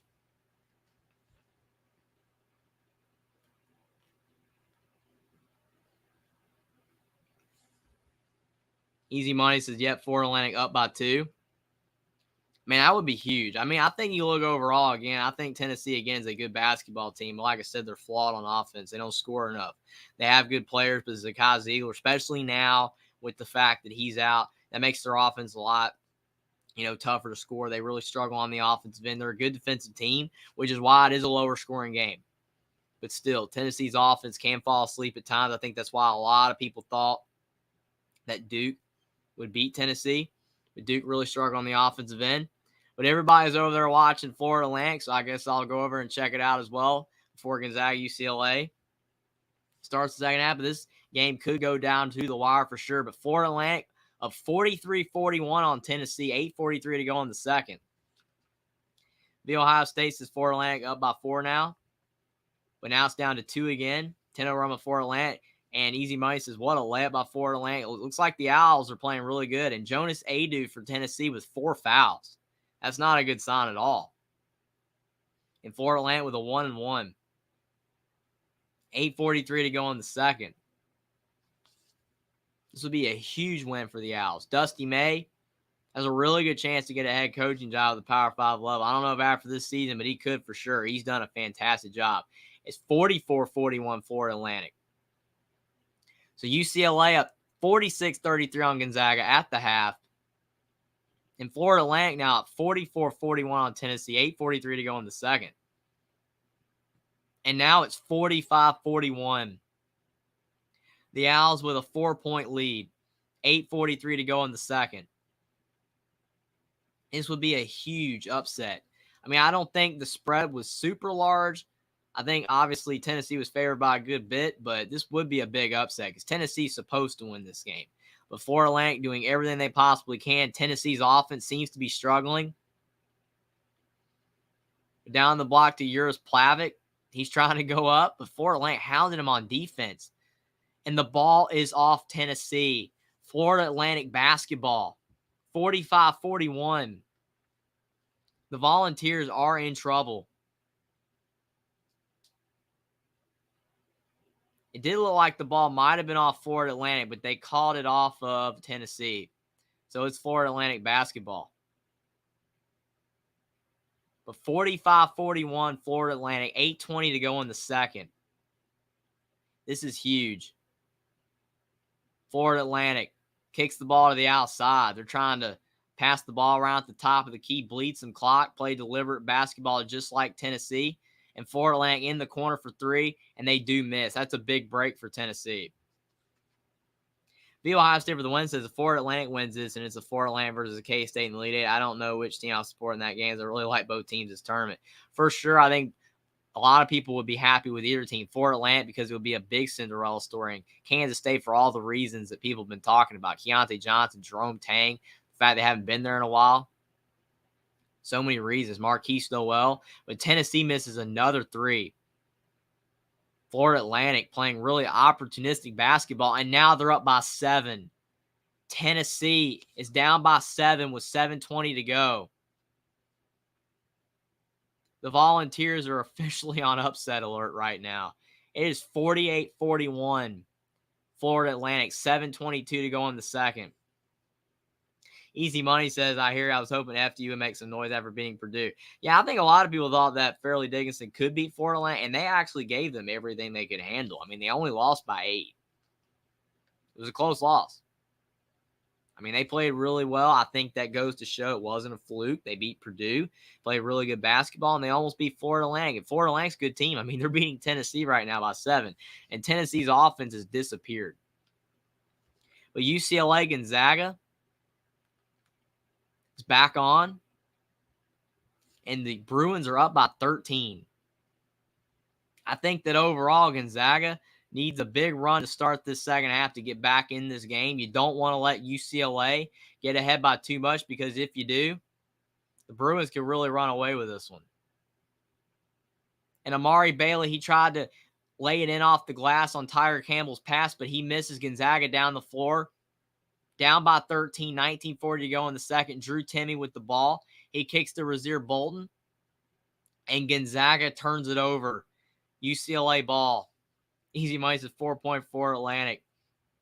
And now they're up 48-41. It's insane. I completely agree with Easy Money. That would be a huge upset. But right now, UCLA in complete control over Gonzaga, 46-33. 19:30 to go in the second. Can Gonzaga get back in this game? The Bruins are playing really good basketball right now. Up by 13. 19:30 to go in the second. UCLA only 2 fouls and 1 turnover in the first half. Both season lows. That is great. Those are great numbers, and that's how you're going to win basketball games. But Tiger Campbell with the ball. He kicks to Amari Bailey. Back to Tiger Campbell. Tiger Campbell for 3, and he misses the shot. That's a big break for Gonzaga. That would have put UCLA up by 16. Julian Strother with the ball. Kicks to Drew Timme. Back to Julian Strother. Gonzaga takes a 3, and Strother misses. Tiger Campbell with the ball. They're running the floor of the Bruins. Tiger Campbell takes a floater, and he misses. And Gonzaga with another chance to try to cut this lead. I think the ball's off UCLA. The Bruins almost stole it. But Gonzaga just looks rattled right now. It's not a good sign. The Bruins are playing much better defense than Gonzaga. And UCLA up 46-33, 18:50 to go in the second half. Nolan Hickman with the ball. Julian Strother, he gets fouled from behind. So UCLA with the first foul of the half. Easy Money says, good old Rocky Flop, Tennessee. Going to send you back on Rocky Flop back to the Tennessee Hills. That's funny. It's not over yet, though. It's only a 7-point game, but you could be right, Easy Money. Tennessee might fall short if they don't turn it around. Same with Gonzaga if they don't turn it around. I mean, UCLA without Jalen Clark, Adem Bona, and they have a 13-point lead over Gonzaga, who has their full team. They're just really struggling. Rasir Bolton at the top of the key. He kicks to Nolan Hickman, who's had a really quiet game. Drew Timme has been almost the whole entire offense for Gonzaga. Rasir Bolton for 3, and he misses the shot. But Anton Watson with the board. Out to Julian Strother, and Julian Strother hits a big 3 for Gonzaga, cuts the lead down to 10. That's exactly the kind of shot that Gonzaga needed. And now UCLA's lead is down to 10, 18-10 to go in the second. Jaime Jaquez is driving in. Jaime Jaquez for 2. He misses the shot. Drew Timme with the rebound. Gonzaga running the floor, only down by 10. Trying to hang around. Julian Strother trying to drive again. He kicks the ball to Anton Watson, and they call a blocking foul on UCLA. That could have been a charge. There definitely was an arm extension by Anton Watson, but they called it a block. That probably should have been an offensive. He's outside the arc, and there's definitely some elbow there. The Ohio State for the 170 year when Gonzaga and UCLA played in Sweet 16. Gonzaga was up 17, blew it, and lost. Maybe tonight we will see a similar reverse result with UCLA blowing a double-digit lead. We could be Ohio State for the win. We definitely could. I could see Gonzaga coming back. They have the team on offense to get the job done. But UCLA still up by 10. But Anton Watson steamrolled Kenneth Nwuba for UCLA on the block. That had to be an offensive foul. They called a block. That's insane. Gonzaga keeps the ball. A break for the Bulldogs. Gonzaga inbounds the ball and a turnover. Jaime Jaquez is driving down the floor and he dunks the basketball. 48-36. What a play by Jaime Jaquez. He read the pass to Drew Timme from the inbounds pass and UCLA up by 12. What a play. That was a great play by Jaime Jaquez. And Drew Timme, he hits a floater for Gonzaga to keep it at 10, but still way too much from Drew Timme for Gonzaga and not enough from the rest of his teammates. UCLA playing really good on the defensive end. 17-20 to go in the second. Tiger Campbell with the basketball. Kicks to Jaime Jaquez, who just had a big dunk. He's driving in. He's trying to lay it up, and he misses a shot. Gonzaga with the board. Only down 10. Rasir Bolton kicks to Nolan Hickman. Nolan Hickman's driving in, and he misses a layup. That was a really tough layup. Tiger Campbell comes down with the rebound. Tiger Campbell had a really good first half for UCLA, running the Bruins offense really well. But Florida Atlantic up 49-41 on Tennessee, and UCLA up 10 on Gonzaga. Make that 13. Jaime Jaquez for 3 in the corner. Jaquez is heating up. 16:40 to go in the second. 17 points for Jaime Jaquez. Drew Timme for 2 and another floater for Drew Timme. He's up to 23 points, but he's got 23 of Gonzaga's 40 points. He needs help from his teammates. Gonzaga down by 11, trying to get back in this game.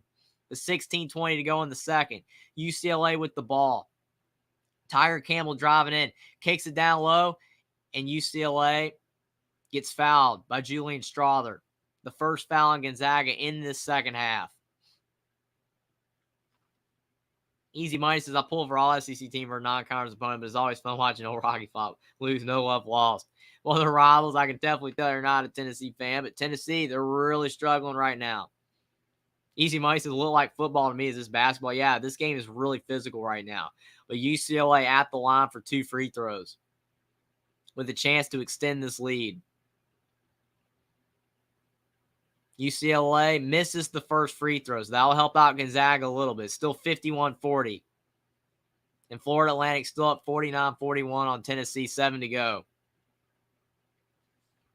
Tennessee better step it up if they want to come back. But Gonzaga in a big hole right now. Down by 11 on UCLA. 16-17 to go in the second half. UCLA with one more free throw. And they knock it down. So it's 52-40. UCLA now up by 12. Kenneth Nwuba is coming back in the game for the Bruins after getting the wind knocked out of him by Anton Watson. But Gonzaga, can they make a run to get back in this game? But thanks everyone for being here. Like the stream down below. Subscribe to the channel if you guys are new. Share the stream on social media. But thanks everyone for being here. You guys are awesome. But Gonzaga down by 12. And Drew Timme gets the rebound off of Julian Strother's miss. And Drew Timme, he hits the layup. He has 25 points. He is literally the only thing keeping Gonzaga in the game. No one else is doing anything for the Zags. Amari Bailey's driving in. And Amari Bailey for 2. UCLA is getting so many contributions from so many players. And Gonzaga is getting it from one guy. Drew Timme on the block again. Kicks to Anton Watson, and it's a big block. Drew Timme with the basketball again. He's driving it back to Anton Watson. And Anton Watson for 2 and 1. Drew Timme trying to fire up his teammates. He's doing it all. 54-44. Puck on Mike says Tennessee seems too tight and Florida Atlantic is loose. I agree. Florida Atlantic is definitely loose right now, playing really solid basketball.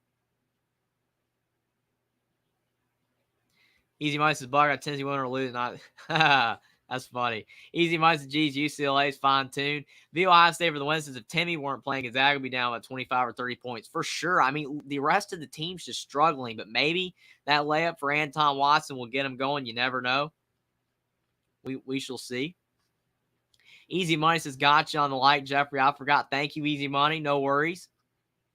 Thank you guys, everyone, for being here. Puckeye Mike says, come on, Zach. I think Zags will be an easier matchup for UConn than UCLA. Puckeye Mike definitely pulling for his bets for sure. We'll see what happens with that. But March Madness is delivering tonight. It has delivered so far.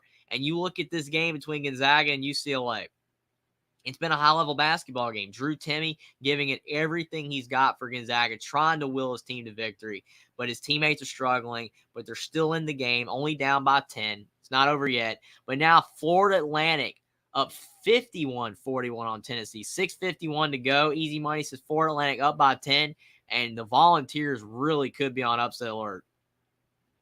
It's getting very, very intriguing in that game. It's going down the wire.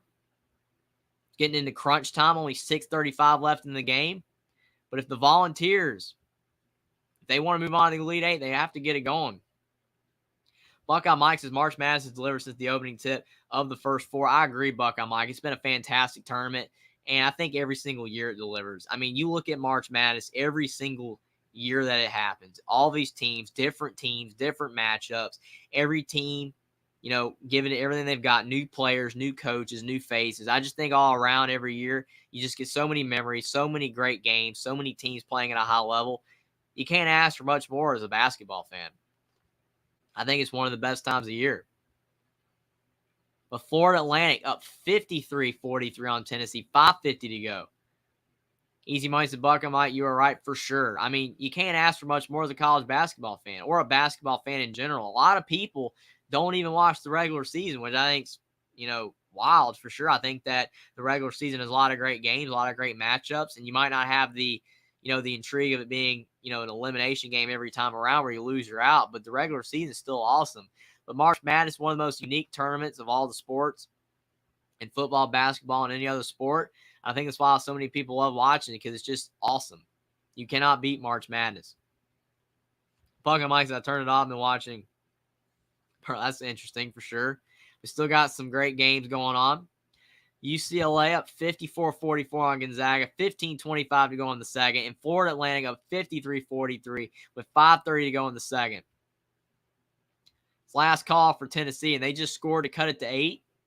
So the Volunteers only down by 8, 5:22 to go in the second, still hanging in there. But for a team like Tennessee that does struggle on the offensive end, they're going to have to find a way to get back in the game. But Gonzaga missed the free throw. They get the rebound, and they lay it in, and the Zags have cut it to 8. So Gonzaga is still hanging around. 15-10 to go in the second. But UCLA is 3 players in double figures. Easy Money said, wonder if Pearl ever has crazy world, crazy for sure. Just definitely a lot of stuff going on, but crazy games for sure. Just a lot of crazy games. They're showing the most 20-plus point games in NCAA tournament history. Drew Timme now has 10 20-plus point games. The most of anybody in college basketball history. That's crazy. Jackson Johnson, so much for the battle of the West Coast being a battle, but on the Bryson, Tennessee's going down. It's not over yet, Jackson. You could be right, though. But Tennessee only down by 6. I mean, they're hanging around. They can make one last gasp effort to get back in the game. But UCLA with an 8-point lead over Gonzaga, 54-46, 15 to go in the second. Gonzaga really struggling on the offensive end besides Drew Timme. And Drew Timme, he's been a man on a mission tonight. He's going over the right shoulder, and he scores again. Drew Timme is on fire tonight. And Gonzaga only down 6. 14:40 to go in the second, and Drew Timme with 27 points. Tiger Campbell, he kicks it out in the corner to David Singleton. He misses the 3. Kenneth Nwuba with the rebound. He gets fouled. Buckeye Mike says, I can't handle the stress of the game by itself. It's why I love watching Jeffrey call the games. It takes my mind off the game. Thanks, Buckeye Mike. For sure, it can be stressful sometimes. Troy V says Jeffrey does have that soothing voice. Thanks, Troy. I'm glad you guys like it. Thanks a lot. Buckeye Mike says Florida Atlantic 53-47 with 4:30 left in the game. That game's getting interesting, and now Gonzaga's making a comeback. But UCLA with the ball, Tiger Campbell inbound the ball, and David Singleton misses. and Gonzaga comes up with the ball. The Zags are making a comeback. Malachi Smith to the hoop, and he gets blocked. What a block by Kenneth Nwuba. And you got Jaime Jaquez taking a wide open three, and he misses the shot. Really good look for UCLA, but those shots aren't falling like they were in the first half. Drew Timme driving again, and Drew Timme for two more. 29 points for Drew Timme. 54-50. Drew Timme is dominating this basketball game. It's one of the most impressive games of anybody in the tournament so far. He's on fire. Jackson says it, okay, it looks like the Battle of the West Coast is back to being a battle. Might have spoke a bit too soon. I'm glad you did because this game's really getting interesting quick. Troy V says, voice so smooth, we'll call him Velveeta. Thanks, Troy V. That's not a bad nickname. I like Velveeta. It's really good. But thanks for the compliment. The Ohio State for the wins is Gonzaga only down 4 for sure. This game's getting really interesting again. That's the thing about Gonzaga. They have, the offensive talent to get back in games. They have a really good offensive team, even though a lot of it's Drew Timme, but still they can score on a dime. I think they have a really good chance to come back in this game. I don't think that UCLA is definitely running away with it. But Gonzaga definitely going to have to keep scoring if they want to stay in the game. But UCLA is in a little bit of a cold streak right now, so it's going to be interesting. Easy Money says Jeffrey's great at what he does. He'd be excellent at the game. Jeffrey should do that professionally. Thanks, Easy Money. We'll see. I don't know what's going to happen in the future. But you guys' support, thanks everyone for being here. You never know. I could maybe be doing it professionally. Who knows? But that would be really cool. That would be awesome. But thanks everyone for being here. You guys are awesome. All your compliments are awesome as well. Thanks so much. Buckeye Mike says, I wish I had time to call games. I'll try to call what I can for sure. A lot of great games, just hard to fit in some time. Definitely tough. James Scott, thanks for being here, James Scott. It's the friendliness that Jeffrey projects when he communicates. Thank you, James Scott. You guys are awesome, man, with the compliments tonight. Thanks so much. And I'm glad this game's really getting interesting as well because it looked like UCLA was running away with it, but Gonzaga's making a comeback. But thanks, everyone, for the compliments. You guys are amazing. Easy Money says Florida Atlantic slowing the game down smart. I agree. You got to play to the other team's style sometimes. Tennessee is a team that slows it down. Florida Atlantic slowing it down. And now that they have the lead, when you have the lead, you can slow it down. You can, make the game with fewer possessions. And if you can hold on to that lead, you never want to play not to lose. You want to keep your foot on the gas. But if you're Florida Atlantic, slowing it down, taking really good shots, they have a really good chance to win. But you look at Buckeye Mike's comment saying Florida Atlantic 55-50, 3:15 left in the game. Tennessee at a 3. The Volunteers are trying to hang around. They're going to have to find a way in the final 3 minutes and change to be able to get the win, or they will be going home. Jackson Johnson says one conference that is happy tonight with Florida Atlantic is Conference USA, but guess what other conference is happy? The AAC. Why? Because next season Florida Atlantic will be the first year in the AAC. Well, yeah, that will be really good for the American Conference if Florida Atlantic's really good next year, but that's only if you have Dusty May at head coach next season. If Dusty May moves on to the Power 5, it will be interesting to see if Florida Atlantic will still be good next year, but if Dusty May is still the head coach, I can definitely see Florida Atlantic still being successful, so we will see. I think that could be interesting. Thanks for being here, him. He says Jeffrey wearing blue for UCLA. Just kidding. Well, it's definitely a dark blue. It's nowhere near UCLA's color, but Gonzaga technically is kind of blue too. They have blue, red, and white. So I don't know, but that's funny, man. But UCLA up by 4. Amari Bailey for 2, and he misses. But Jaime Jaquez with a physical offensive rebound. Back to Amari Bailey, and the ball goes out of bounds. Gonzaga basketball. Easy Money says, me calling the game. What a shot. He sunk the 3 from way out yonder. Hey, that's not a bad line for sure. That's pretty good. That's funny, Easy Money. But UCLA, 4-point lead. Gonzaga cutting the lead. 13:30 to go in the second. Julian Strawther driving in. He misses. He gets his own tap back, and he misses again. What a good look for Julian Strawther, but he couldn't make the shot. Tiger Campbell with the ball. He kicks in the corner. Dylan Andrews, and he hits a big 3 for UCLA. What a shot by Dylan Andrews. Doesn't score that much for UCLA, but that's a big shot and a big-time moment. And now the Bruins back up by 7. Gonzaga had a lot of momentum, but UCLA trying to regain it back. Drew Timme, he misses a layup. Out to Julian Strawther for 3. He misses. Drew Timme, he misses another shot, and it actually goes in. It looked like Drew Timme missed, but it hit the back iron and dropped in, and now Drew Timme with 31 points. 15 of 22 from the field for Drew Timme. UCLA only up by 5. What a great individual performance by Drew Timme. This is unbelievable. 12:30 to go in the second. Jaime Jaquez trying to drive, and he lays it in. Jaime Jaquez is having a solid game, 59-52. UCLA up 7. 12:30 to go in the second. Julian Strother with the ball. He's trying to drive, and he lays it in. Finally, someone else scored for Gonzaga besides Drew Timme. Still a 5-point game. Going back and forth.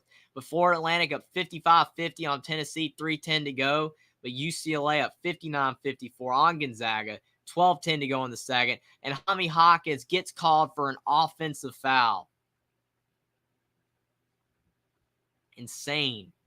Gonzaga's trying to come back in this one. Buckeye might say, what's your schedule tomorrow, Jerry? More than one game or one game only? I'll have to definitely see. I could be able to do 2 games or just one, but it will be interesting for sure. I will have to see. But I'm looking forward to tomorrow's games as well. But we still got tonight's games are not over yet. Easy money says Houston and Florida Atlantic will look good this year in the AC so far. I think that Florida Atlantic, like I said, they can keep Dusty May. They could be really solid next year, but it's gonna be tough. It's gonna be really tough to do that. But Gonzaga is finding a way to get back in this game. They just called an offensive foul on Jaime Jaquez. 12:08 to go in the second. But Drew Timme has been Mr. Everything for the Zags in this game. He's got 31 points. He's been passing the ball well to his teammates. And the Zags only down 5. Julian Strother with the ball. Kicks to Hunter Salas. 15 to go on the shot clock. Julian Strother shoots a 3, and he misses. But Malachi Smith with the offensive rebound for Gonzaga. He's trying to drive on Tiger Campbell. Kicks out to Hunter Salas. Hunter Salas is driving in. He misses. Drew Timme with the ball. He misses. He tried to get the ball back, and Gonzaga fights for the rebound. Malachi Smith for 3. He can't knock it down. Anton Watson with the rebound. And they call a foul on UCLA. Both teams are scrapping for the offensive rebound. That's unbelievable. Troy V says, I'd be like the guy that just hit a 3, boom goes the dynamite. For sure. I mean, when you hit a big 3, especially when it's deep, I mean, it's crazy for sure. There's just so many different ways that you can, go about announcing it for sure. To mix it up, a lot of people have different styles. A lot of different commentators. Really cool. Jackson says, it looks like Dusty May is staying next year for Atlanta because, let's be honest, all the good jobs are taken. But then again, Texas is still open, so I guess we'll see. I just hope I don't speak too soon. Well, you never know, Jackson. More jobs could, open up. I mean, you could be right. Like right now, most of the jobs are taken, but it's not over yet. The coaching carousel can sometimes go into April. But it will be interesting for sure. But right now, Fort Atlanta will definitely be hoping Dusty May stays with the Owls, especially now they're going to a bigger conference. Maybe that will keep him for another year or 2. But if he can get a Power 5 job, he should take it. I mean, he's definitely earned it. But Florida Atlantic up 59-50 on Tennessee, 1:30 to go in the second. The Volunteers could be going down, and Florida Atlantic could be going on to the Elite 8. I mean, they're technically a Cinderella, I guess, because they're not a big school, but they were a 9 seed. But this would be a big win for Florida Atlantic. Tennessee really struggling on the offensive end. They do call a foul on Florida Atlantic. Buckeye Mike says Zags can't get any closer than 5. Yeah, they get it to like 5, and they had it at 4 one time, but then UCLA finds a way to extend the lead again. Troy V said, if you really want to sharpen your skills, call a hockey game with some of those Russian or Finnish names. Laughing out loud. Yeah, it would be really tough. You'd probably need a lot of help for sure. Pronunciation keys. I mean, a lot of people would need a lot of help with that, but that would be interesting. Tennessee cut it to 8, 121 to go in the second half, but Tennessee is running out of time. And see, the difference is Olivier Nakuma, he only has 3 points tonight for Tennessee. He had 27 against Duke. There you go. That's the big reason Tennessee's losing in this one. He has 4 points now that he hit the second free throw, but Tennessee down 7. They got a big game from Olivier Nakuma. Against Duke, he had 27 points, but wasn't able to replicate it. But Florida Atlantic up by 7 with 1:10 to go, and the Owls have a really good chance to move on to the Elite 8. Tennessee not fouling. There's only 1 minute left in the game. Florida Atlantic shoots a three, and it goes in and out, but they get the offensive rebound. Florida Atlantic up by 7, 50 seconds to go, and Tennessee fouls. It looks like the Volunteers might lose this game. Buckeye Mike's live on Don't Know Hockey. Think the views aren't there. We'll lose subs. That's interesting. I mean, I think a lot of people like hockey. A lot of people like sports for sure. It's interesting. Easy Money says hockey. I prefer football. That's funny. Troy V says hockey is a left out sport. Not really much internationally for it. The names are crazy. How is Roy pronounced that? And oh man, weird stuff happened there. I don't know. I don't know if I could do it. That would be insane, Troy. I mean, you're absolutely correct. That would be insane. Welcome, Mike said, hope we have more of most of the game Saturday games on CBS. Please, NCAA. They should be. I think they will be since it's, the Elite Eight. You might have a game, from on TBS, but still, I think they'll definitely mostly be on CBS for sure. But Florida Atlantic, 61-52 over Tennessee, 45 seconds left. And the Owls, they do foul Tennessee, but it looks like they'll be moving on to the Elite Eight if they can hold on. This would be a huge win. It's crazy. Easy Money said Florida Atlantic up by 7:50 seconds left. Jack says another blown opportunity by Rick Barnes. And the thing is, you got a big one over Duke. And Olivier Nkoum had a big game, but you got to win this one. It's against Florida Atlantic. Really good chance to go to the Elite Eight, and you're going to lose. I mean, I know that your best player in the Duke game, Olivier Nkoum at 27, he only has 4 tonight, but still, it just goes to show Tennessee's just a very inconsistent basketball team. You can't have inconsistency in March. They did not have a really good game against Louisiana Lafayette, even though they won, and then they beat Duke by a decent amount, but then they're struggling again today, and they're going to lose to Florida Atlantic, it seems. The Ohio State for the win says Tennessee does well when they're underdogs and poorly when they're favorites in the NCAA tournament for men's. It definitely seems that way, for sure. I mean, you look at the way they play, it just seems like when they are an underdog, they play harder. I think Tennessee is kind of like Arizona. Arizona kind of had that same problem as well when they were heavy favorites. They struggled in games, and they lost to Princeton. They lost a lot of games in the Pac-12, but when they were, an underdog, like when they played UCLA, they were able to beat them. So it's really interesting. Troy V says not the captain of the Blackhawks. He pronounces it. It's a French-Canadian thing. I agree with you. I think that different regions, they have a lot of different names, that they pronounce differently for sure. James Scott says it looks like Florida Atlantic's about to South Carolina the Vols. That's hilarious, James Scott. Buckeye Mike said, you sure, Troy V? I work for Nationwide Arena, and they talk hockey majority of the time. I could have sworn that's how you pronounce it. Who knows? I mean, maybe some people pronounce it differently. I have no idea. I mean, I would not be able to tell you. But Florida Atlantic up 61-55 on Tennessee, and they do call a foul on Tennessee. Florida Atlantic will be going to the line. But UCLA up 59-58 on Gonzaga. Gonzaga's making that one interesting. Only down by 1 for the Bulldogs. Gonzaga getting a huge performance from Drew Timme, but some of their other players are starting to step up as well, and that game could be going down to the wire. But thanks, everyone, for being here. Like the stream down below. Subscribe to the channel if you guys are new. Share the stream out on social media. But thanks, everyone, for being here tonight. We got 2 fantastic games going on. Florida Atlantic trying to hang on over Tennessee and get the big upset. And UCLA up 59-58 on Gonzaga with 10 to go in the second half. But Florida Atlantic just missed a free throw. You can't do that at the end of games. And Florida Atlantic with the second free throw, they knock it down. So it's still a 7-point game, 39 seconds to go. Florida Atlantic up 62-55. Tennessee trying to find some offense. And Vescovy, he's trying to shoot a 3, and Vescovy misses. But Tennessee does get the offensive rebound. Josiah Jordan James, he shoots a 3. They miss again. Vescovy tips it out. And Tennessee still with the basketball, but there's only 16 seconds left in the game. They're still down 7. They're running out of time. Olivier Nkoum for 3. He misses. Tennessee can't make shots. Their offense is completely falling asleep. And there's 5 seconds left in the game. And it looks like Tennessee is going home. Tennessee just couldn't make shots. You got to make shots in March Madness. The Ohio State for the wins is Gonzaga only down by 1. You're 100% right. And Gonzaga looks like they could be making this game a classic if it goes down to the wire like the other 2 games. But Tennessee looks like they're going down. They had 4 opportunities to score, and they could not make a shot.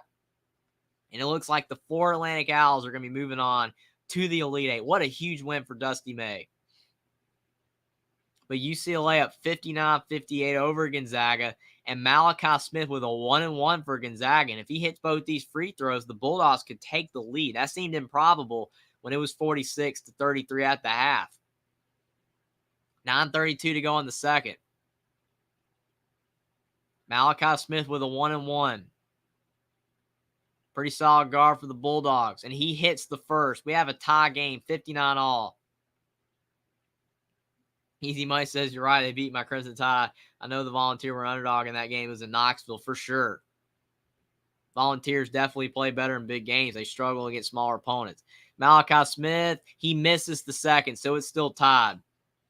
The Ohio State said, I knew Gonzaga would come back and make it a game. I agree with you. I mean, I think Gonzaga just has too much offensive firepower, and it seems like some of the other players are starting to get involved a little bit, which is exactly what they need. But Tiger Campbell, he misses a floater, and the ball is off of UCLA. It looked like it might have been off Gonzaga, but they call it off of UCLA, Gonzaga basketball. Easy Money says we can't even spell hockey in Alabama. We know our football laughing out loud. Buckeye Mike says down goes Tennessee. It's crazy. I think a lot of people thought Tennessee would win. Some people thought they could lose since they were the favorite, but still, that's a big upset. And still Tennessee underachieving when they had the chance to go far. Malachi Smith's driving in for Gonzaga, and the Bulldogs take the lead, 61-59 over UCLA. First lead for Gonzaga since the 14:57 mark in the first half. 8:40 to go in the second, and we have a ball game. Jaime Jaquez driving in, and he misses a layup. Drew Timme with the rebound. Drew Timme's perseverance is starting to flood over to his teammates. Drew Timme with the ball. He's driving in. Kicks to Hunter Salas in the corner.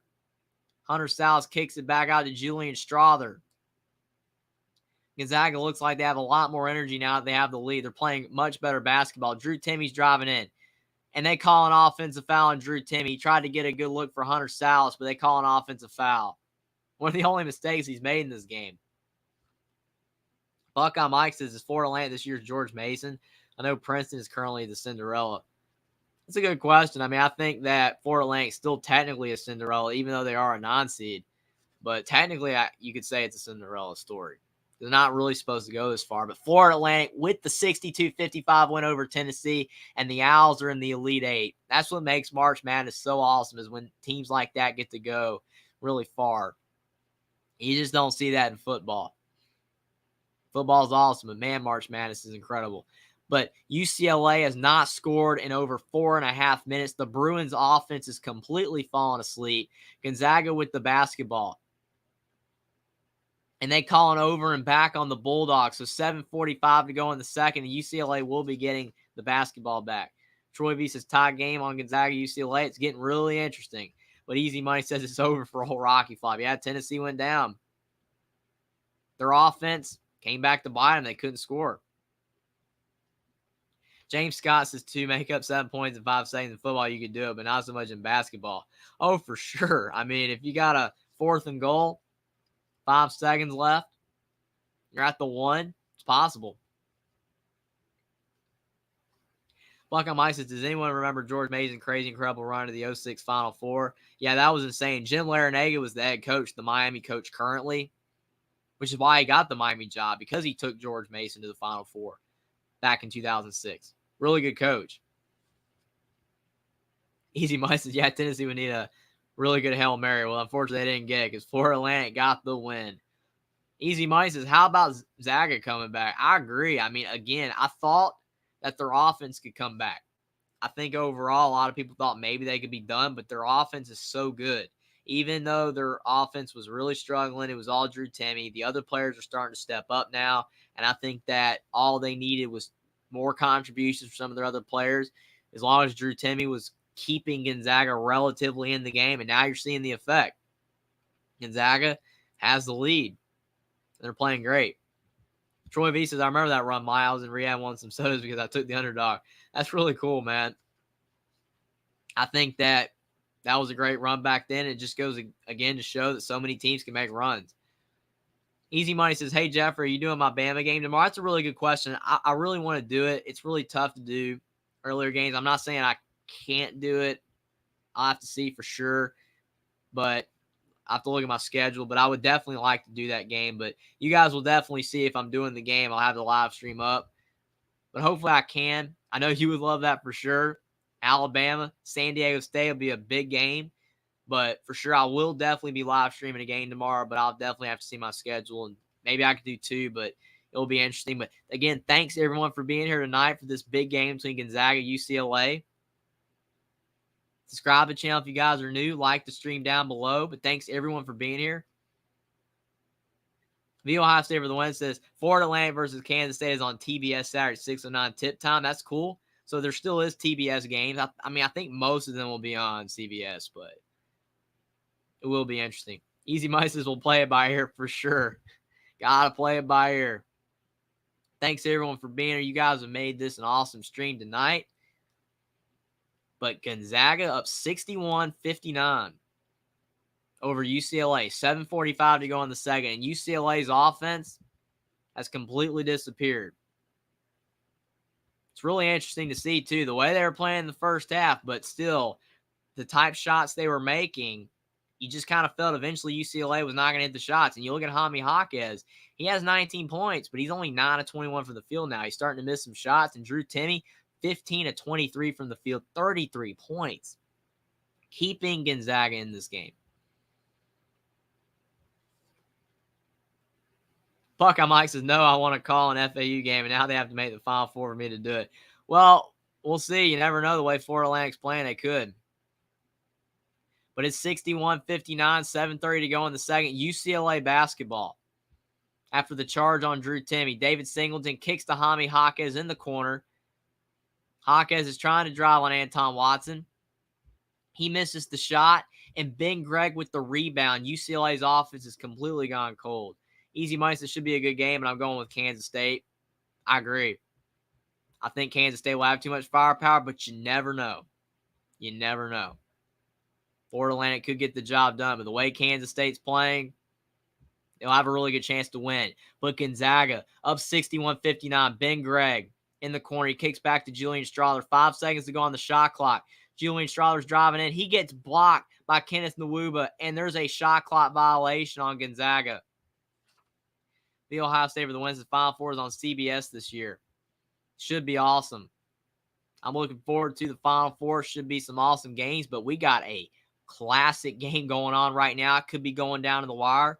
Could be a thriller like both the last games between Gonzaga and UCLA in the tournament, but it's 61-59. Gonzaga up by 2. 6:40 to go in the second, and UCLA with the basketball in their offense. They have not scored 5 minutes. They're really struggling. But Jaime Jaquez kicks to Tiger Campbell. Back to Jaime Jaquez. He's driving in. A lot of contact, and they do call a foul on Gonzaga. Like there maybe could have been an offensive foul on Jaquez. And they do call foul on Gonzaga. The Ohio State for the win says with the current TV contract and odd number of years like this, Final Four is on CBS, and an even number of years, Final Four is on TBS. Yeah, I think I remember reading that. You're right, The Ohio State. I think it does interchange every year. Really interesting.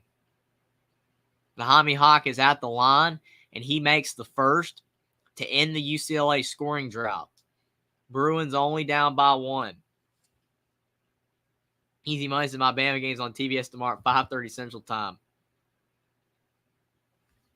Roll Tide Roll. Should be a good game, but a huge game here. Jaime Jaquez hits the second, and now it is 61-61. 6:20 to go in the second half. UCLA led by as many as 13 points, but Gonzaga has come all the way back to retake the lead, but UCLA's just tied it back up. 6:10 to go in the second. Malachi Smith driving in, and he hits a floater. Gonzaga 63, UCLA 61, 6:10 to go in the second. And UCLA has not hit a field goal in 6.5 minutes. Where's the offense going to come from for UCLA? Jaquez hit 2 free throws, but they're really struggling from the field. But Amari Bailey, he's driving in, trying to go reverse, and he's slightly blocked by Hunter Salas. Drew Timme with the rebound. Hunter Sallis to Anton Watson, and the ball's deflected out of bounds by UCLA. 5:43 to go in the second. We got a tie ball game, 61 all. Buckeye Mike says, gotcha. Not smart on the way they mix it up for even years. They need to bring back the Metcalf, Front Four, and the chip. Well, I mean, it is what it is. Definitely the way the contract is. He might just the hats out of place. You're good, man. 63-61. Gonzaga was in a tie game, but with Malachi Smith, too, is taking the lead. They're up by 2, and now Drew Timme, he drives in through contact, and now Gonzaga's up by 4. 65-61. Drew Timme with 35 points. That tie game is now Gonzaga up by 4, and UCLA, their offense has disappeared. They have not hit a field goal in over 7 minutes, and they're going to have to start hitting some shots if they want to win. It looks like that depth might start being an issue. Without Jalen Clark, Noah Dembona, that's tough, especially in the second half. Some fatigue might be setting in. But Amari Bailey, he drives and he gets fouled. Easy money says time keeps on ticking. Heads up, UCLA. They're going to have to find a way. Their offense is falling asleep. And Gonzaga's starting to take advantage. And Drew Timme, he's been unbelievable tonight with 35 points. He's got over half of his team's points. Amari Bailey, he hits the first. 3-point game, 65-62, 4:57 to go in the second. And Bailey with the second free throw going up. And he misses 65-62. So UCLA splits the free throws. 4:50 to go in the second. UCLA's 8 of 10 at the line. Gonzaga's 4 of 6. Not a lot of free throws in this one. But Malachi Smith thought about the three. Gets it back to Drew Timme on the right block. Julian Strother with the basketball. 10 to go on the shot clock for Gonzaga. 4:30 to go in the second. Julian Strother with a deep three, and he misses. But Drew Timme, he runs down the rebound. So much effort from Drew Timme. He's got to be exhausted, but he's still running around out there. Gonzaga up by 3. Drew Timme with the ball on the left block. He kicks to Julian Strother. And Julian Strother for 3. Unbelievable. 68-62. Gonzaga, 4:10 to go in the second. The script is completely flipped on this game. UCLA had a big lead. Gonzaga looked like they had no shot in this game. But again, the Zags offense coming around, and now they're up by 6 with 4 to go in the game. UCLA is going to have to find a way to come back if they want this game to go down the wire. And the Bruins want a chance to go to the Elite Eight, but Gonzaga playing fantastic basketball in the second half. The Ohio State for the win says Gonzaga is outscoring UCLA 35-16 in the second half. That's insane. They're just playing really fundamental basketball in the second, and it's because of the effort of Drew Timme, and it's starting to bleed over to his teammates. They're doing really good on the offensive end in the second half, and it's because Drew Timme's played so hard. Buckeye Mike says the 2018 Final Four in the chair, the national broadcast on one channel, one team radio on another channel, and the other team radio on the other channel. They should do that again. That's really cool. Buckeye Mike said, do you think UConn can beat this Zags team? It's possible. I think that UConn is playing some of the best basketball of anyone in the tournament right now. But you look at Gonzaga, they're playing great as well. And if they can hold on in this game, Drew Timme will be tough for Dom Sanogo. That'll be a great matchup. Dom and Klingman as well. For UConn, should be a great matchup in the post. But UConn has really solid guards. That game, if Gonzaga wins, is going to come down to guard play. I think the post, both teams are great in the post. Which team makes more shots? Easy money says Gonzaga and UConn still left. We lost to both of them in the regular season, but Bama isn't going to lose the same team twice. We did beat Houston at Houston and Michigan State on the road. It will be interesting for sure. But Alabama, if they keep playing at a high level, they could win their first national championship. But this game tonight has been crazy. Gonzaga and UCLA going back and forth. Then UCLA takes a commanding lead. Then Gonzaga comes all the way back, flips the script, and is taking the lead on UCLA, up by 6 with 4 to go. Should be a great finish. And Buckeye Mike, to his point again, Drew Timme is 35 points right now. And he could have more, but he's starting to pass the ball to his teammates. I don't know if it's because of fatigue. He's not wanting to take the ball in as much, but he's trying to get Julian Strother involved. And it's starting to pay off because Gonzaga is starting to make shots. So Drew Timme did the dirty work early for the majority of this game, but now you see Gonzaga's other players starting to get involved in the offensive end. That's a great sign for Mark Few. It's a great sign for Gonzaga to be able to want to win this game. Their teammates are getting involved. The Ohio State for the win says UConn versus Gonzaga. If Gonzaga holds on, will be good. Gonzaga played UConn in the 1999 Elite Eight. The first year Gonzaga was really good. It made a Cinderella tournament run. Gonzaga lost that game that year. That's crazy that Gonzaga's been dominant for that long. Mark Few's done a great job. But they're showing some of the highlights between these two teams. Between UCLA and Gonzaga. Back in 2006, UCLA won by 2. And then Jalen Suggs, half-court three. He banked it in over UCLA back in 2021 in overtime. Both those were fantastic games. But will this game go down to the wire? Can UCLA come back? It will be interesting. The Ohio State for the win says Gonzaga won't pay out for UConn for that 9-9 Elite 8 game when UConn beat Gonzaga and UConn won their first title. Again, it will be interesting for sure. I think if Gonzaga holds on, that could be a high-level game. Easy Money, I'm impressed with the Ohio's basketball. Not pretty cool. The Ohio State, he says, I'm really good at remembering years of sports, numbers, and stats. That's awesome, man. It's always great when you can keep all those numbers in your head and you don't have to look it up. You can just talk about them whenever stuff comes up. It's awesome, man. I try to remember a lot, but it is tough. But you do good, man. But 68-62, 0 field goals for UCLA in the last 8.5 minutes. It's remarkable they're only down 6 without hitting a field goal in almost 9 minutes. But Tiger Campbell, he's driving in, kicks to Amari Bailey. Amari Bailey for 2, and he misses again. Hunter Salas with the rebound, and UCLA's offense is completely cold. They can't make shots. UCLA really struggling to score. Drew Timme with the ball. He's driving in on Jaime Jaquez. And Drew Timme, he gets fouled. He almost converted the and one. But it did not go in. But he's going to the free throw line for 2 free throws to add to his stats. Buckeye Mike said every time UConn wins the title, they came out of the West region. That's really cool. But Drew Timme doing everything in this game. He almost had an incredible and one. But he's going to the line where he has 35 points. His team up by 6.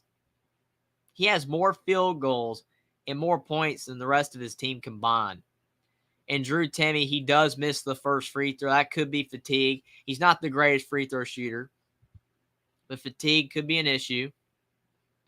But Drew Timme at the line for the second free throw. And he knocks it down. So now Gonzaga with a 3-possession lead. 69-62. Jaime Jaquez now has 3 fouls. He has 21 points. But UCLA needs offense, and they need it now if they're going to have any chance. 3:20 to go. 0 field goals for UCLA in the last 9 minutes and 20 seconds. They're only down 7, but they need buckets at this juncture of the game. Because if they don't start making shots, they will lose. And UCLA misses another 3. Gonzaga could start to pull out this game if they hit another shot or 2. UCLA has gone cold. The Bruins played a really good game in the first half, but you have to play a full 40. And the Bruins could not do that. And they're down by 7 with 2:45 to go in the second. Drew Timme with the ball. He kicks to Malachi Smith for 3, and Malachi Smith knocks the 3 in. Off the pass from Drew Timme. Now Gonzaga's up by 10, and UCLA's not hit a field goal in 10 minutes. Drew Timme with 36 points, 4 assists.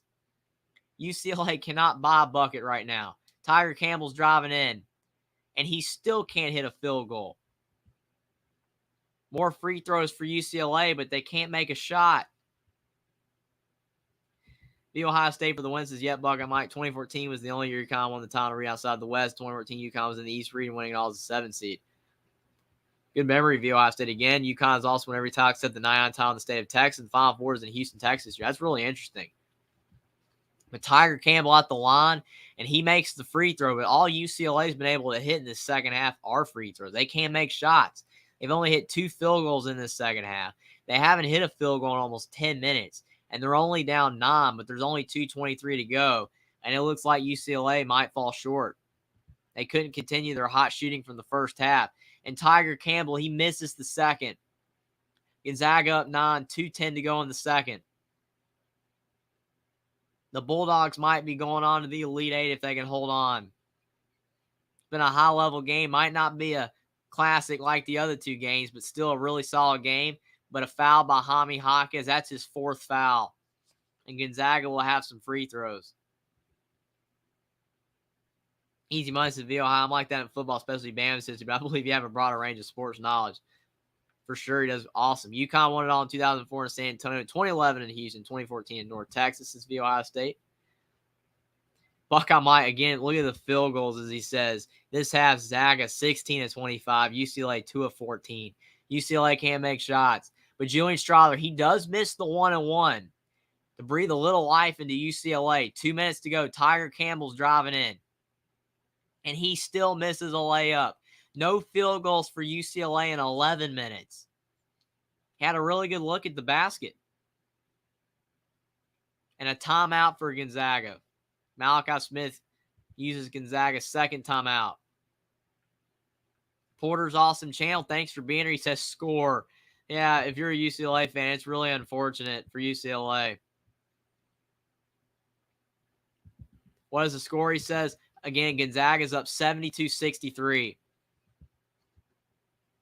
over UCLA. UCLA has completely fallen asleep on the offensive end. They have not scored in almost 11 minutes. From the field, they've hit a few field goals, but they can't make shots. But Gonzaga's up 72-63.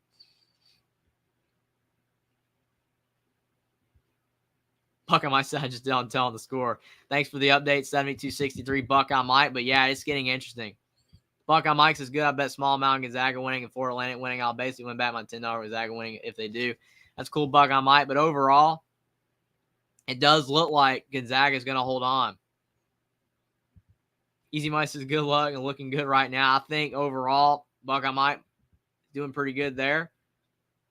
But I think that you look at this game, if UCLA had just hit some shots in the second half, they'd have won.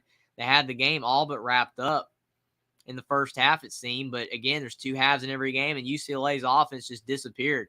And Gonzaga took advantage of it. And Drew Timme, his Herculean effort, let his teammates start playing better. And it looks like Gonzaga might hold on. They're going to pull out this improbable win when they were down big in the first half. But Drew Timme, he knocks the ball off Amari Bailey. What a play by Drew Timme. He's doing it all. VO Ohio State for the wins in my West region bracket picks are per set for Arkansas versus Kansas second round. That makes up for my East region. My East region picks were awful. Well, at least you got one region pretty good. And I don't blame you for picking Kansas over Arkansas. That was a crazy game. Porter's awesome channel. He says UCLA all the way. Well, unfortunately, it's not looking good for UCLA, but thanks for being here. Easy money says not bad, especially all these upsets for sure. It's so tough to predict these games. But that's what makes March Madness so much fun is you don't know who's going to win. It's not predictable at all. But thanks, everyone, for being here. Like the stream down below. Subscribe to the channel if you guys are new. Share the stream out on social media. But thanks, everyone, for being here tonight. This has been a high-level game. You guys have made this stream awesome. It's been a fantastic game. Hasn't been a classic like the other two Gonzaga UCLA games in the tournament of recent past. But still, overall, it's been a good game. But it does look like Gonzaga is going to pull it out because UCLA just could not make a shot in the second half. And Porter's awesome chases my bracket needs UCLA. Well, unfortunately, Porter, again, is not looking good for the Bruins. 72-63. Gonzaga, 124 to go in the second. And it looks like Drew Timme knocked the ball off Amari Bailey. They are reviewing it. But it does look like the ball is off of UCLA. The Ohio State for the win says UCLA's injuries just caught up to him 100%. I think you look at the team, like a lot of people said, if they were 100% healthy, I think they would have had a really good chance to potentially win the whole thing. Jalen Clark's a great player, averages 12, 13 points, plays great defense. That's points you're missing in this game. And Dem Bona did not play in this game. He played in their last game against Northwestern. He didn't play in this one. That makes a difference. David Singleton played, but he was hobbled, according to a lot of people. So I just think overall, if UCLA had a healthy team, they had a better chance. But unfortunately, you can't do anything about injuries. Easy Money says you can't let up in these games. Every team is in it to win it. For sure, you look at UCLA, they were up 13 at the half, and a lot of people thought UCLA was moving on. I mean, I just thought Gonzaga would be able to come back potentially because of their offense. But I didn't think Gonzaga had a chance that they couldn't find a way to slow UCLA down. But UCLA started to miss shots. And Gonzaga needed to get more offense out of players besides Drew Timme, and they have to an extent. But Drew Timme's just been so dominant, and his team finally started to make shots. And now Gonzaga's up by 9 points with 1:25 to go in the second. The Ohio State for the win, so this will be the second straight season UCLA bout in Sweet 16 barring an insane comeback. For sure, they lost to North Carolina last year, which North Carolina went all the way to the championship game.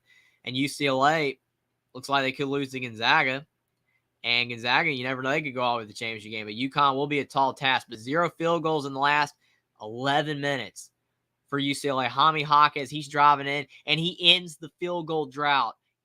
And 1. UCLA for 2, 72-65, 1:14 to go in the second. But what a play by Jaime Jaquez. But that was 11 minutes too late. UCLA needed a bucket a lot earlier in this game. But still, maybe better late than never. Buckeye Mike's 39-20 is that instead of the big difference in the game. Then he says 39-19, my bad for sure. Even if it was 39-20, it doesn't matter. You just look overall. UCLA just couldn't make shots in the second. Easy money 2 years ago, the Bruins and Leipzig knocked my 2 seed Crimson Tide of the Sweet 16. Pesky Bruins, they went on to the Final Four, but lost then for sure. And they lost on the half-court 3 by Jalen Suggs. And UCLA, I mean, they were a first 4 team, went all the way to the Final Four. That's insane. Just goes to show you make the tournament, you can make a deep run.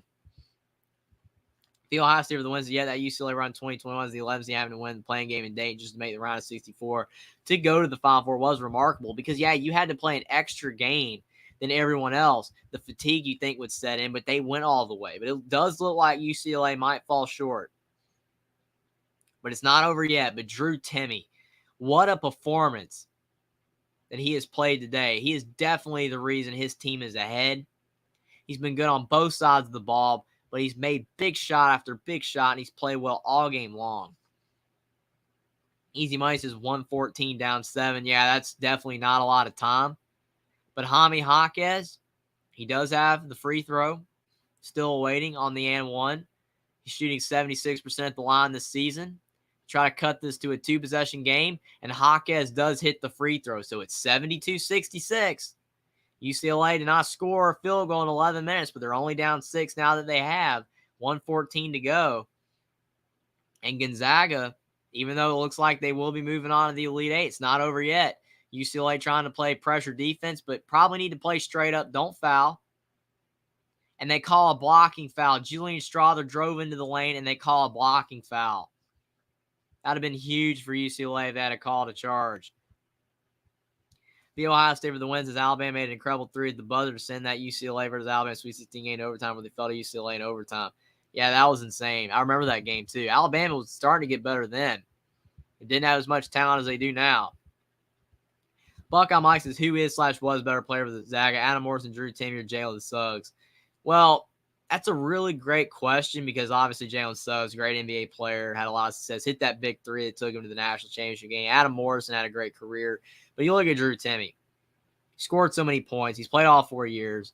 I think you got to give a lot of props to him. And he was on that team, too, that went to the Final Four. I think for Gonzaga as a basketball player for them, I'd probably say Drew Timme. Not even recency bias. But Gonzaga hit 2 big free throws, now back up by 8. David Singleton, he's driving in, loses the basketball, but they do call a foul on Gonzaga. So UCLA will be shooting free throws. Easy Money says, won't be long. It'll be Nate Goats. No, that's not a typo. Roll Tide Roll. That's funny. Probably be a good nickname for him, especially if he's able to have a lot of success. Easy Money says, yeah, they did, but UCLA dominated the overtime. Overtimes are so unpredictable because sometimes it's just the team that makes the first shot in overtime and they just run away with it. Buckeye Mike says, how would you rank all 3 of them? Well, probably as players for Gonzaga because of the length of time Morrison played for Gonzaga. I'll probably say Timme, Morrison, Jalen Suggs. But obviously by NBA talent, Suggs is first. Then it'll be Timme, then Adam Morrison. But for Gonzaga as college players, I will say Timme, Morrison, and Suggs because Suggs played less. It's harder to do the players that played less. But Gonzaga almost turned the basketball. They did turn the basketball over. And Mark Few's mad because he said he called timeout. But Gonzaga threw the ball away. UCLA with the ball. This game potentially is not over yet. And Mark Few, he is furious. He was calling for a timeout, but it's 74-68, 48 seconds left. The refs are going over to review. Easy money, so that Bama team really did live and die with a three, but they're way more versatile now. They can still hit you with the threes when they get them on the runs. For sure, I agree. I remember that team when they lost to UCLA in the Sweet 16. And like you said, Alabama definitely did live and die with a three. I think that they still potentially maybe rely on the threes too much, but they are, to your point, way more versatile. Brandon Miller, and they have a lot of guards that can drive to the hoop. I think that makes Alabama a very dangerous team. But if they give this ball back to UCLA, you never know. As Buckeye Mike's point is, this is becoming a classic. You never know. I mean, UCLA could get this ball back. And if they do, the Bruins only down by 6 after having an 11-minute field goal drought. They're still in the game. If they can get a score and then a stop and another score, particularly both threes, this game isn't over. And UCLA with the ball, Tiger Campbell, he's driving in. Kicks to Jaime Jaquez. And Jaime Jaquez for 2 and 1. UCLA is only down by 4. 45 seconds left.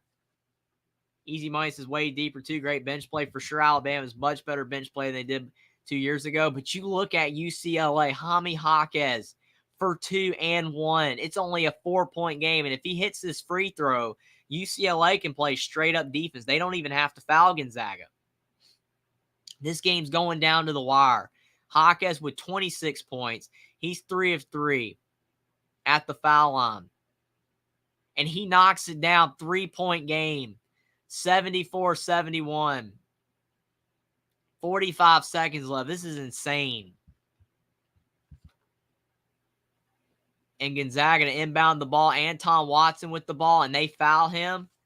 The Ohio State for the wins. A smart foul. Watson's a poor free throw shooter, but he has 2 huge free throws for Gonzaga to try to potentially put this game closer on ice. But UCLA not going away. It looked like they might have been done, but the Bruins definitely hanging around. Easy money says bad choice, too early to foul. I can see that as well. Probably could have waited, could have played it out, but Anton Watson misses the first free throw. He's a 57% free throw shooter. Gonzaga should not have gotten the ball to him. But 41 seconds left in the game. Anton Watson has another free throw to still potentially put up Gonzaga by 2 possessions. He's at the line. He misses the free. No, it goes in. It hit the back iron and it went in. It looked like he missed it. But Gonzaga's up by 4. UCLA with the ball. Jaime Jaquez is driving in. And he lays it in. 2-point game. 75-73. 33 seconds left. Anton Watson drives. He kicks it into Julian Strawther. He's driving up the floor. Julian Strawther gets almost fouled, but they didn't call it. He's getting stuck in the corner, and they call a timeout. Gonzaga up 75-73, 25 seconds left, but the Bruins are doing everything they possibly can to get this win now. They've come back. They're making it interesting. And this game's turning into a thriller late. But Gonzaga, they got to inbound the basketball and give the ball to a player that they trust at the free throw line. Can't give it to Anton Watson. I thought he missed the second free throw. It hit the back iron. Looked like it was going to go straight up and then potentially fall out, but it went straight up and in. Insanity. But thanks to everyone for being here. We have got a potential thriller going down to the wire. Subscribe to the channel if you guys are new. Like the stream down below. Share the stream out on social media. But thanks everyone for being here. You guys have made this an amazing stream. This is an amazing basketball game, and it's going down to the wire. Could be another classic between these 3 teams. Even if it doesn't go down to the last game-winning shot, I think this still could potentially classify as a classic. This game is going down to the wire. The Ohio State are the ones that we all knew this game would come down to the wire. Whenever these teams play in the NCAA men's tournament, it comes right down to the end. I completely agree. And you look at this game, I mean, the fact the swings back and forth. UCLA was winning, then Gonzaga. Now UCLA is coming back. I think that's what makes a game like this so good is because of the swings. You think both teams have it. I mean, just a couple minutes ago, we were saying, oh, Gonzaga's playing UConn in the Elite Eight almost. And now you look at this game and potentially UCLA could win. Not over. And Buckeye Mike said the Zags women's team is pretty good too, for sure. Easy Money says, B, did you say epic early? Think you're right. Yeah, this is an epic game.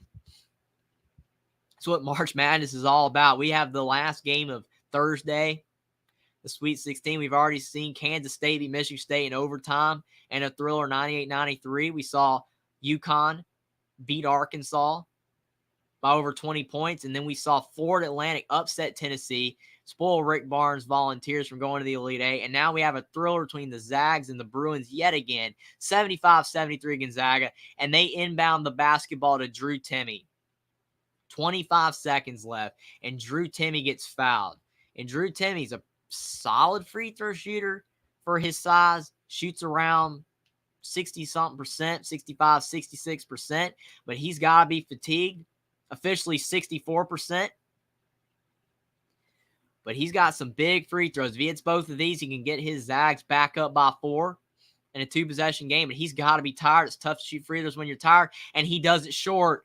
You could see the fatigue in that free throw. Billionaire Jay, thanks for being here. Billionaire Jay says, man, I got 5 on UCLA. I need them to make it happen somehow, some way. Well, you never know, Billionaire Jay. Thanks for being here. Oh, this game is going down to the wire. UCLA with a really good, legitimate shot, especially if Drew Timme misses his second free throw, to actually win this game. And that would be insane. Easy Money says, I bet that arena is electric, for sure. I mean, how could it not be? Drew Timme at the line for the second free throw. He's exhausted. And Drew Timme, he misses the second free throw. Gonzaga only up by 2. UCLA with the ball, 20 seconds to go. Tiger Campbell with the ball at the top of the key. He's driving in, kicks to Amari Bailey for 3, and he knocks it down. UCLA 76, Gonzaga 75, 12 seconds to go. Unbelievable. You have got to be kidding me. UCLA came all the way back. They were down by 9. They had not made a field goal in 11 minutes. It looked like UCLA had no chance. And the Bruins hit a big 3. Amari Bailey. What a shot. 76-75 UCLA. The comments are pouring in. Everyone's excited. I mean, you've just gotta be kidding me right now. This game is unbelievable. 76-75. Billionaire Jay says, I'm rich. I don't know. It's not over yet. It is not over yet. Will says Drew Timme choke. Well, again, fatigue might have played a little bit of a factor. But what a shot by Amari Bailey. Clutch. 76-75 UCLA. 12 seconds to go. VOI says Timme for the win now. You never know. I mean, Timme, he just missed 2 big free throws. It would be very fitting for him to go down there and hit a layup, but he's exhausted. And again, when you're exhausted, it is really tough to hit free throws. Really tough to hit free throws when you're exhausted, but this would be a huge comeback from UCLA. I mean, again, they had not scored in 11 minutes. They were down by 9, and they're on a 10-1 run in 41 seconds. It just goes to show you're never out of the game. As long as you keep hustling and you get a little bit of luck from the other team, it's never over. Jackson says that was clutch. Easy Money says this is the edge of seat for the fans. I'm on the edge of my seat. You guys are on the edge of your seats. This is a fantastic game. Another thriller between these two basketball teams. UCLA 76. Gonzaga 75. 12 seconds left. It's going to be a crazy finish here. UCLA just hit a big 3 to take the lead with Amari Bailey's 3. And now Gonzaga with the ball. Can they hit a big shot? 10 seconds to go. Julian Strother for 3. He knocks it down. Julian Strother for 3. 78-76. 5 seconds to go. Tiger Campbell's driving in. He loses the basketball. And Gonzaga has it 1 second to go. Julian Strother with ice in his veins shoots a deep 3. I mean, you're only down 1. You don't even need a 3. And he hits that shot. That is unbelievable. Julian Strother almost from the March Madness logo. Straight on 3. And he knocks it down. That's nuts. What a shot by Julian Strother. How could you go up there like that, hit that three like that with 5 seconds left in the game, roughly 5, 6, 7 seconds? Just go up there and knock that three, and that is insane. What a shot by Julian Strother, and now he can hit 2 free throws to end the game. He does miss the first, though, so it still gives UCLA a little bit of a chance. But that's insane. What a shot by Julian Strother. Will says that was cold-blooded. 100% ice in his veins. Julian Strother had relatively a rough game. Hadn't played his best, but he hit the big shot when it mattered. And the Zags are now up by 2, 78-76, 1 second to go in the game. What an unbelievable shot by Amari Bailey to take the lead for UCLA. And then Julian Strother responds with one of the biggest shots you'll ever see in March Madness. Very reminiscent of Jalen Suggs. 3. Julian Strother, he hits the second, so it's 79-76. 1 second to go. UCLA with no timeouts. UCLA inbounds the ball. Tyger Campbell for 3. And he misses, hits back iron, and Gonzaga is going to the Elite Eight. The Bulldogs find a way to beat UCLA yet again on a big 3. What a classic game yet again between these two West Coast schools. Gonzaga with a big shot from Julian Strother from the three-point line gets a 79-76 win over UCLA. UCLA, they were shorthanded. They were up big. They gave away the lead, but credit to them. They fought back, and with Amari Bailey's 3, took the lead. But Julian Strother, with a big 3 in his own right, knocks it down from the March Madness logo. And this is what March Madness is all about. What a shot. Jackson says, what a fantastic finish. Buckeye Mike's yet another classic from Gonzaga UCLA. Easy Money says it's over the Zags. Move on 79-76. Great game. What a 3. Billionaire Jay's upset. He's upset at the Zags. That's unfortunate, man, but what a shot. I mean, you got to give props right there. That's insane. And the UCLA players are upset.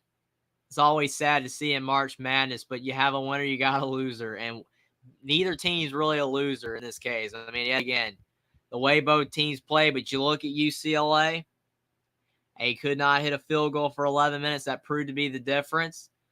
But they took the lead, but Gonzaga, with the cold-blooded 3 from Julian Strother, wins the game. And Tiger almost hit a half-court shot. But what a game. What another thriller between these two teams. The Ohio State says, I called it at the beginning of the stream. I said Zags by 3 before the game started. Well, you got it right. Gonzaga wins the game 79-76. I mean, you cannot ask for a better basketball game than that. That was a high-level game between two teams that are really good. I mean, you see a lot of games like Tennessee, Florida Atlantic. Tennessee did not play well. But this game right here, both teams, you could say, deserve to win. Even with UCLA's drought in the second half. Both are really good basketball teams. But Drew Timme, even though he missed the 2 free throws, had a fantastic game. And yet again, had to get some more contributions from his teammates. And Julian Strother provides the game-winning 3 for Gonzaga. Have to get contributions from your teammates. What a shot. Easy Money says, remind me not to bet you on basketball games. That's funny. Buckeye Mike says, thank you, Zach, and I can't wait to get this game. I'll be watching this game over and over, baby, for sure. I mean, this is one of those ones where people will be rewatching the highlights of this one for years to come, just like the other games. This was a fantastic game. It's sad for UCLA. But what a shot from Julian Strother. Drew Timme, Julian Strother being interviewed after the game. They're both exhausted, but their reward is they get to move on to the Elite Eight, and Gonzaga still in the hunt for that first ever national title. The Ohio State is such a great game. And he also said UConn versus Gonzaga will be another great one. For sure, I think that game has the potential to be just as good as this one. UConn's really good. Gonzaga's really good. Should be awesome. Easy Money says, hey, V, you picked UConn versus Bama to change the ride with Bama winning. Are you sticking to that? I believe that was your pick. Well, you never know. I mean, this game, if it's any indication, Gonzaga could win over UConn. You never know, but I could see UConn beating Gonzaga. It could be UConn Bama. Will be interesting for sure. The Ohio State says I'm good in some regions and bad in some others. My West regions are really good, and my East aren't, so I wouldn't take my title pick seriously. Edward, thanks for being here, Edward. He says, laughing out loud, so the Big Ten and the Pac-12 goes down before the ACC. All of them eating crow. Well, I mean, technically you're right. I mean, in essence, if Miami did lose tomorrow, then it's technically you're going out at the same time, even though it's on Friday instead of Thursday. You're still going out at the Sweet 16. But to your point, yes, Miami's still alive, and if they beat Houston, that would be huge for the ACC. The Ohio State's the boat games are on TBS Saturday. That's crazy. I thought one would be on CBS. The Ohio State said, I thought at least one would be on CBS. Like you said, I agree 100%. Easy Money said, I hope you're good in the South region. For sure on Alabama. Troy V says, great show tonight, Jeffrey. Thanks. Thank you guys so much for being here. But thank you, Troy. Means a lot. This game was awesome. Thanks everyone for being here. Like the stream down below. Subscribe to the channel if you guys are new. Share the stream out on social media. But thanks everyone for being here. But I cannot believe that game between UCLA and Gonzaga. What a thriller.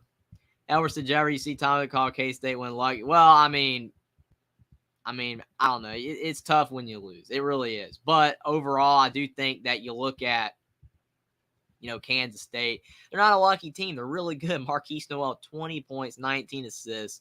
I just think that overall, it's just tough to lose that way for sure. Connor Johnson, thanks for being here. He says, talk about a roller coaster ride. I agree with you, Connor Johnson. The emotions, you go up and down. You're watching these games, especially if you're rooting for a team, you just go crazy. And I think that, overall, if you're a fan of one of the teams, it makes the stakes even higher. But even if you're not, just the emotions of going back and forth with the game, it's crazy. The Ohio State says, which game was more epic, this one or Michigan State, Kansas State? I don't know. Both games were awesome. Michigan State, Kansas State. I mean, you had Marquise Noel have 19 assists, the most in NCAA tournament history. That game went from wire to wire, went to overtime. But this game, you had a big three from Julian Strawther. I would almost say they're even. I mean, maybe you could say this one because of the fact that you had, the fact that this is the third game in a row between these two teams in the tournament's great. But Michigan State, Kansas State was epic as well. Both were awesome. And we're saying logo 3 for sure. But like I said, that's okay because UConn Ohio State wins on ABC at 4 on Saturday. That's cool. Easy Money says, yeah, Jeffrey, great show as always. Good crowd. And these Buckeye Nuts are cool as well. Later, everyone. Thanks for being here, Easy Money. You made the stream great as well. Thanks for being here. But this was an awesome game. Gonzaga 79. UCLA 76. Final score. Julian Strawther hits a big three to get the Zags the win. Unbelievable game. Connor Johnson said Strawther clutched up, but Timmy kind of choked in the end. I mean, it's hard to really fault Timmy, though. I mean, I agree. You are right. You got to at least make one free throw. I mean, he missed them both, and they were bad misses. I get it. But he's so tired. He had 36 points. It's really tough to fault him because if he didn't have the game he had, Gonzaga doesn't even win. So I agree with you. Those were bad free throws, but still very tough to fault him. He had a great game, and the fatigue really set in late.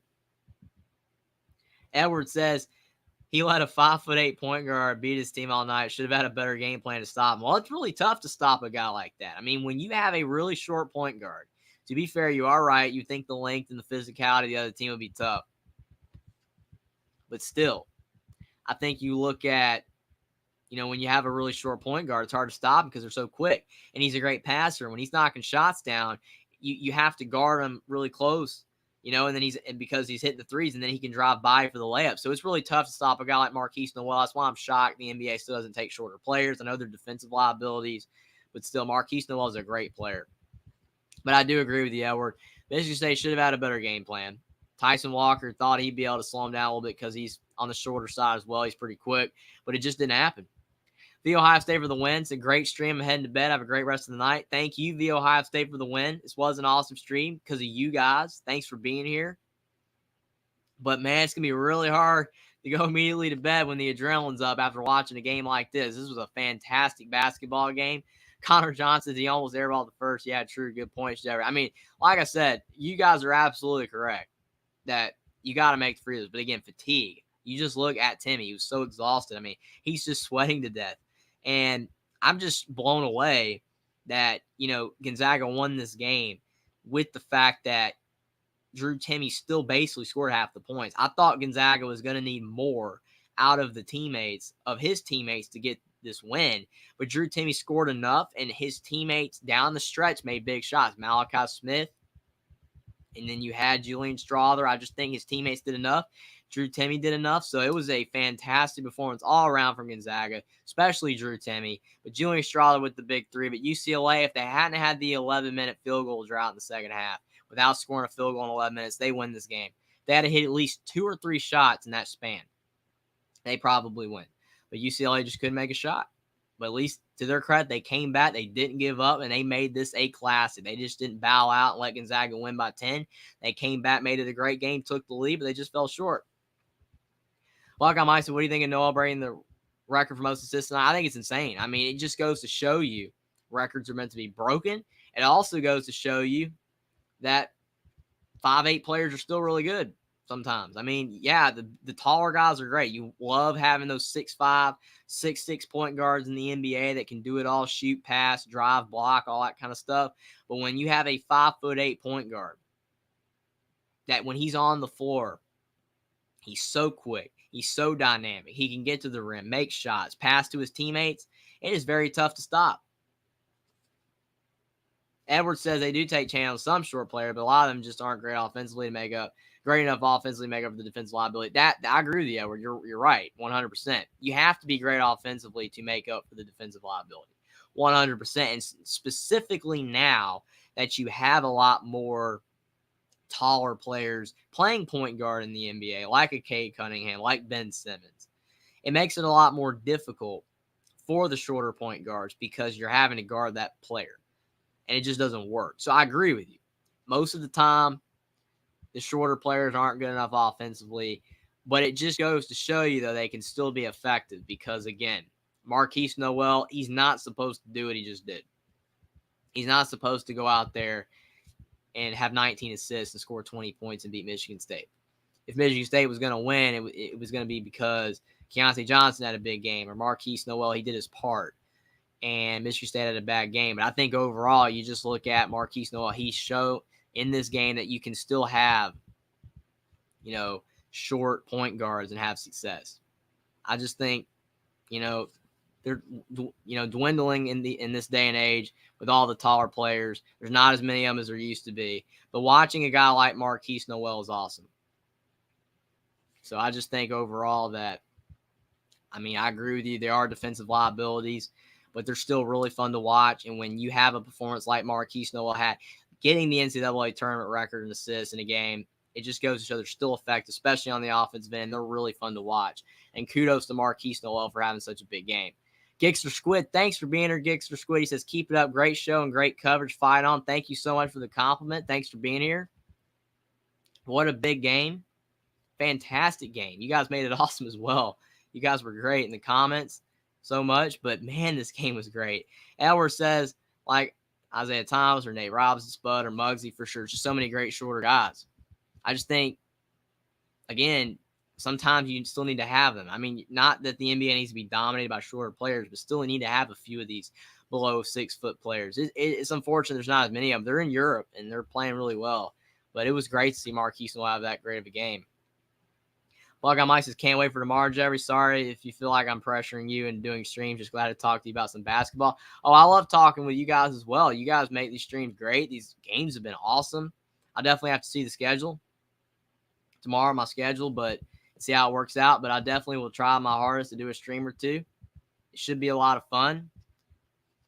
Buckeye Mike says, I wish Marquette had beat Michigan State. They deserve to. Well, yeah, Marquette played a bad game. And again, that's the issue with a single elimination tournament. One bad game and you're done. Just one bad game is all it takes.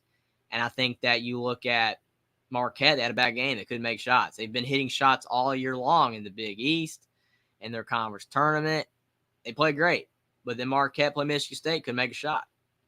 They only scored 60 points. They're a really good team, but they just didn't have a good game. Mighty Motive 1982, thanks for being here. He says, Timmy, I'm going to bed. I had to jump in for a minute. Keep up the great work, man. Cheers, everyone. Thanks so much for popping in. But what a game. Glad everyone was here tonight. Just a fantastic game overall, but Gonzaga. 79-76. Moving on to the Elite Eight. Edwards said NBA needs to just got below 6 foot lead. No more tall people. That'd be fun. Oh, man, if everybody was below 6 foot, the center's like 5'11", the point guard's like 5'2", that would be insane. Never happened. Like you said, if that was a hypothetical league, like if you had like the NBA short league, that would be crazy. Block on Mike said, do you think Shaka Smart, Marquette can and will win it all anytime soon ever? It's not impossible, but you have to have consistency. When you make, March Madness, you look at a team like Gonzaga. They haven't played pretty basketball all year, and they've had a lot of doubters because they've struggled, but they're winning. They find ways to win in March, and they might not be able to win the whole thing, but they find ways to win in March. And I think that Marquette's going to have to find a way to have consistency because, see, if you look at Shaka Smart, outside of the Final Four run at VCU in 2011, his teams have really struggled to advance. Texas, they never advanced far. Marquette, you don't want to become a common theme where you have really good teams in the regular season and then you don't win in March, just like Purdue. So I think Buckeye Mike, Shaka Smart, Marquette can win it all. They're a team that's capable of it. I think he's a coach that's capable of it. And he has a team and players that are capable of winning it all, but you have to be consistent game in and game out. And if they can't achieve that, then they won't, but they can do it. Gixer Squid said, what are your thoughts on San Diego State and Alabama? Good question. I think you look at that game, it's going to come down to, can San Diego State slow down Alabama? Can Alabama have a bad shooting night? If Alabama does, then San Diego State can win. But if Alabama has another game like they've had recently where they're just hitting threes and they're blowing out teams, from the 3-point line, and Brandon Miller is getting healthier and he's playing at a high level, it'll be really difficult overall for San Diego State to get the win. But if the Aztecs can find a way to slow the game down, play their brand of basketball, then I think that it could be a close game that the Aztecs could win. But Alabama, at the end of the day, might be too much for them. As March Madness has shown, anything's possible. So Alabama is not the runaway favorite. Anything can happen. But if Alabama plays to their high-level potential, they should win, especially if they're making shots. Edwards says Shaka needs to come to Clemson. Well, for sure. It would definitely help out, Clemson. Right now, Clemson's a team that keeps losing way earlier than they should, which I know you're frustrated about, and I completely agree with you. From a Clemson perspective and your outlook, it's frustrating that Clemson basketball continues to struggle. But it will be interesting to see, if Brad Brownell eventually ever does get fired, how that works out on whether, who the next head coach Clemson hires. But it will be tough for them to get Shaka. Jackson said, well, we have 2 Elite Eight matchups set up for Saturday, Florida Atlantic, Kansas State, and Gonzaga, UConn. Gonzaga, UConn is the highlight game for sure. Florida Atlantic, Kansas State, great game in its own right. Should be awesome. Especially if Florida Atlantic's playing at a high level, they could give Kansas State some fits, but Gonzaga, UConn should be a great game. Buckeye Mike said, who do you think are really contenders this year? Well, if you want to be technical about it, everyone that's still alive. Everyone that's still alive for the tournament's a contender, technically. Anybody can win the way it's looking right now. I think that you look at Gonzaga, I think they're a contender. I think Alabama's a contender. I think UConn's a contender. All these teams are capable. But I think you look at, even some of the smaller teams like Florida Atlantic, you never know. It will be a lot harder for them to win. But I think Gonzaga, Houston's possible as well, Alabama, UConn. I think those are probably the top teams for it, but everyone's technically still alive for now. Edwards says, yes, Shock is a good coach. He was an assistant at Clemson a long time ago, but he is 3 times the coach Brad Brownell is for sure. And if, Clemson would pay Shaka Smart, then it's possible that they could get him, but he's not going to leave Marquette unless Clemson gives him a really good offer. Buckeye says, well, as long as he's making the tournament, Marquette, I think they will keep him there for sure.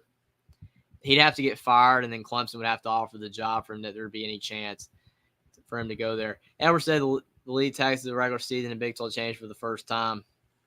It's interesting. Edwards said, not just bat brings up for him. We have a ton of money. Well, you do. If they offer him a lot of money, you never know. That's the thing. You look at Micah Shrewsbury going from Penn State and then moving on to Notre Dame. Ed Cooley. You look at Providence. Ed Cooley's Providence is one of the better teams in the Big East, and he goes to Georgetown. Georgetown's at the bottom of the Big East, but he got paid more. Georgetown's paying him more than Providence. So if Clemson pays somebody like Shock a lot of money, you never know. Will says Bam and Houston are the favorites, but anyone can win.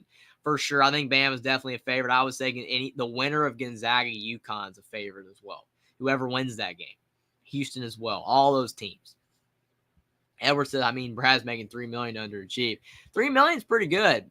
I mean, I don't know what Shock is making at Marquette. It's probably around there. 3, maybe 4 million. I'm not sure. But, I mean, you're not wrong. It's just where he's at right now, he's not going to leave Clemson or leave Marquette for Clemson unless Clemson pays him more. He's not going to leave to go to Clemson unless Clemson says, hey, Shock, here's $5 million or so. It's not going to happen. But you never know, Edward. They could get him if they pay him a lot of money, but you never know. Gixer Squid said, I went to the USC Gonzaga game a year ago in Indianapolis. Do you think the crowds have made the games better? Probably. I mean, there's so many people there. I mean, they liven up the atmosphere. The games are already great. But when you have a great crowd, it's like having a Purdue at Indiana or a Carolina Duke matchup. Those crowds make the games awesome. Buckeye Mike says UConn's winning it all. Well, for Buckeye, he's definitely wanting UConn to go all the way. They could win.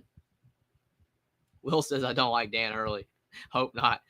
Buckeyes, I can win $50 on them winning it all, so they better. I can also win $35 for San Diego if they win in their region. So Buckeye definitely has some stakes. I mean, it makes it a lot easier to enjoy these games in a way if you don't have stakes, though. Like if it isn't your favorite team or you don't have money on it, because if you do, then it's more anxiety. It's almost just excitement when you're just watching the game. You know, so it's interesting. Definitely different perspectives of how to enjoy March Madness. If you're a fan of a team, you're on the edge of your seat, please win. It's your favorite team, or if you got money on it, very interesting. But if you don't, I think it's also fun as well just to sit back and enjoy the excitement. But tonight was awesome. You guys made this stream great. Thanks, everyone, for being here. This was an awesome stream. Fantastic game. Gonzaga with a 79-76 win over UCLA. And Gonzaga is going to be going to the Elite Eight to face the UConn Huskies. It should be awesome. I'm definitely looking forward to the games tomorrow. As well on Saturday, Edwards says he's making $3 million at Marquette. Him and Brad making the same, just offering like $4 million. Possible. Like I said, I mean, to be clear, it's still fun. It's all jump, jam, bang, to be fair and clear, for sure. But still, a lot more anxiety when you have stakes on the line. But thanks, everyone, for being here. Like the stream down below. Subscribe to the channel if you guys are new. Share the stream out on social media. But thanks, everyone, for being here. What a game. Gonzaga with the 79-76 win over UCLA. Fantastic game to wrap up the Thursday night Sweet 16 games. We'll be back tomorrow probably for a live stream, maybe 2. But we'll see how the schedule works out. But I'm looking forward to the games tomorrow and on Saturday. Should be a lot of fun. But thanks, everyone, for being here. You guys were awesome tonight. Fantastic game. I will see you guys tomorrow. But thanks for being here, everybody. March Madness. It's getting close toward the end, but it's been a lot of fun. I'm looking forward to tomorrow. Thanks for being here, everybody.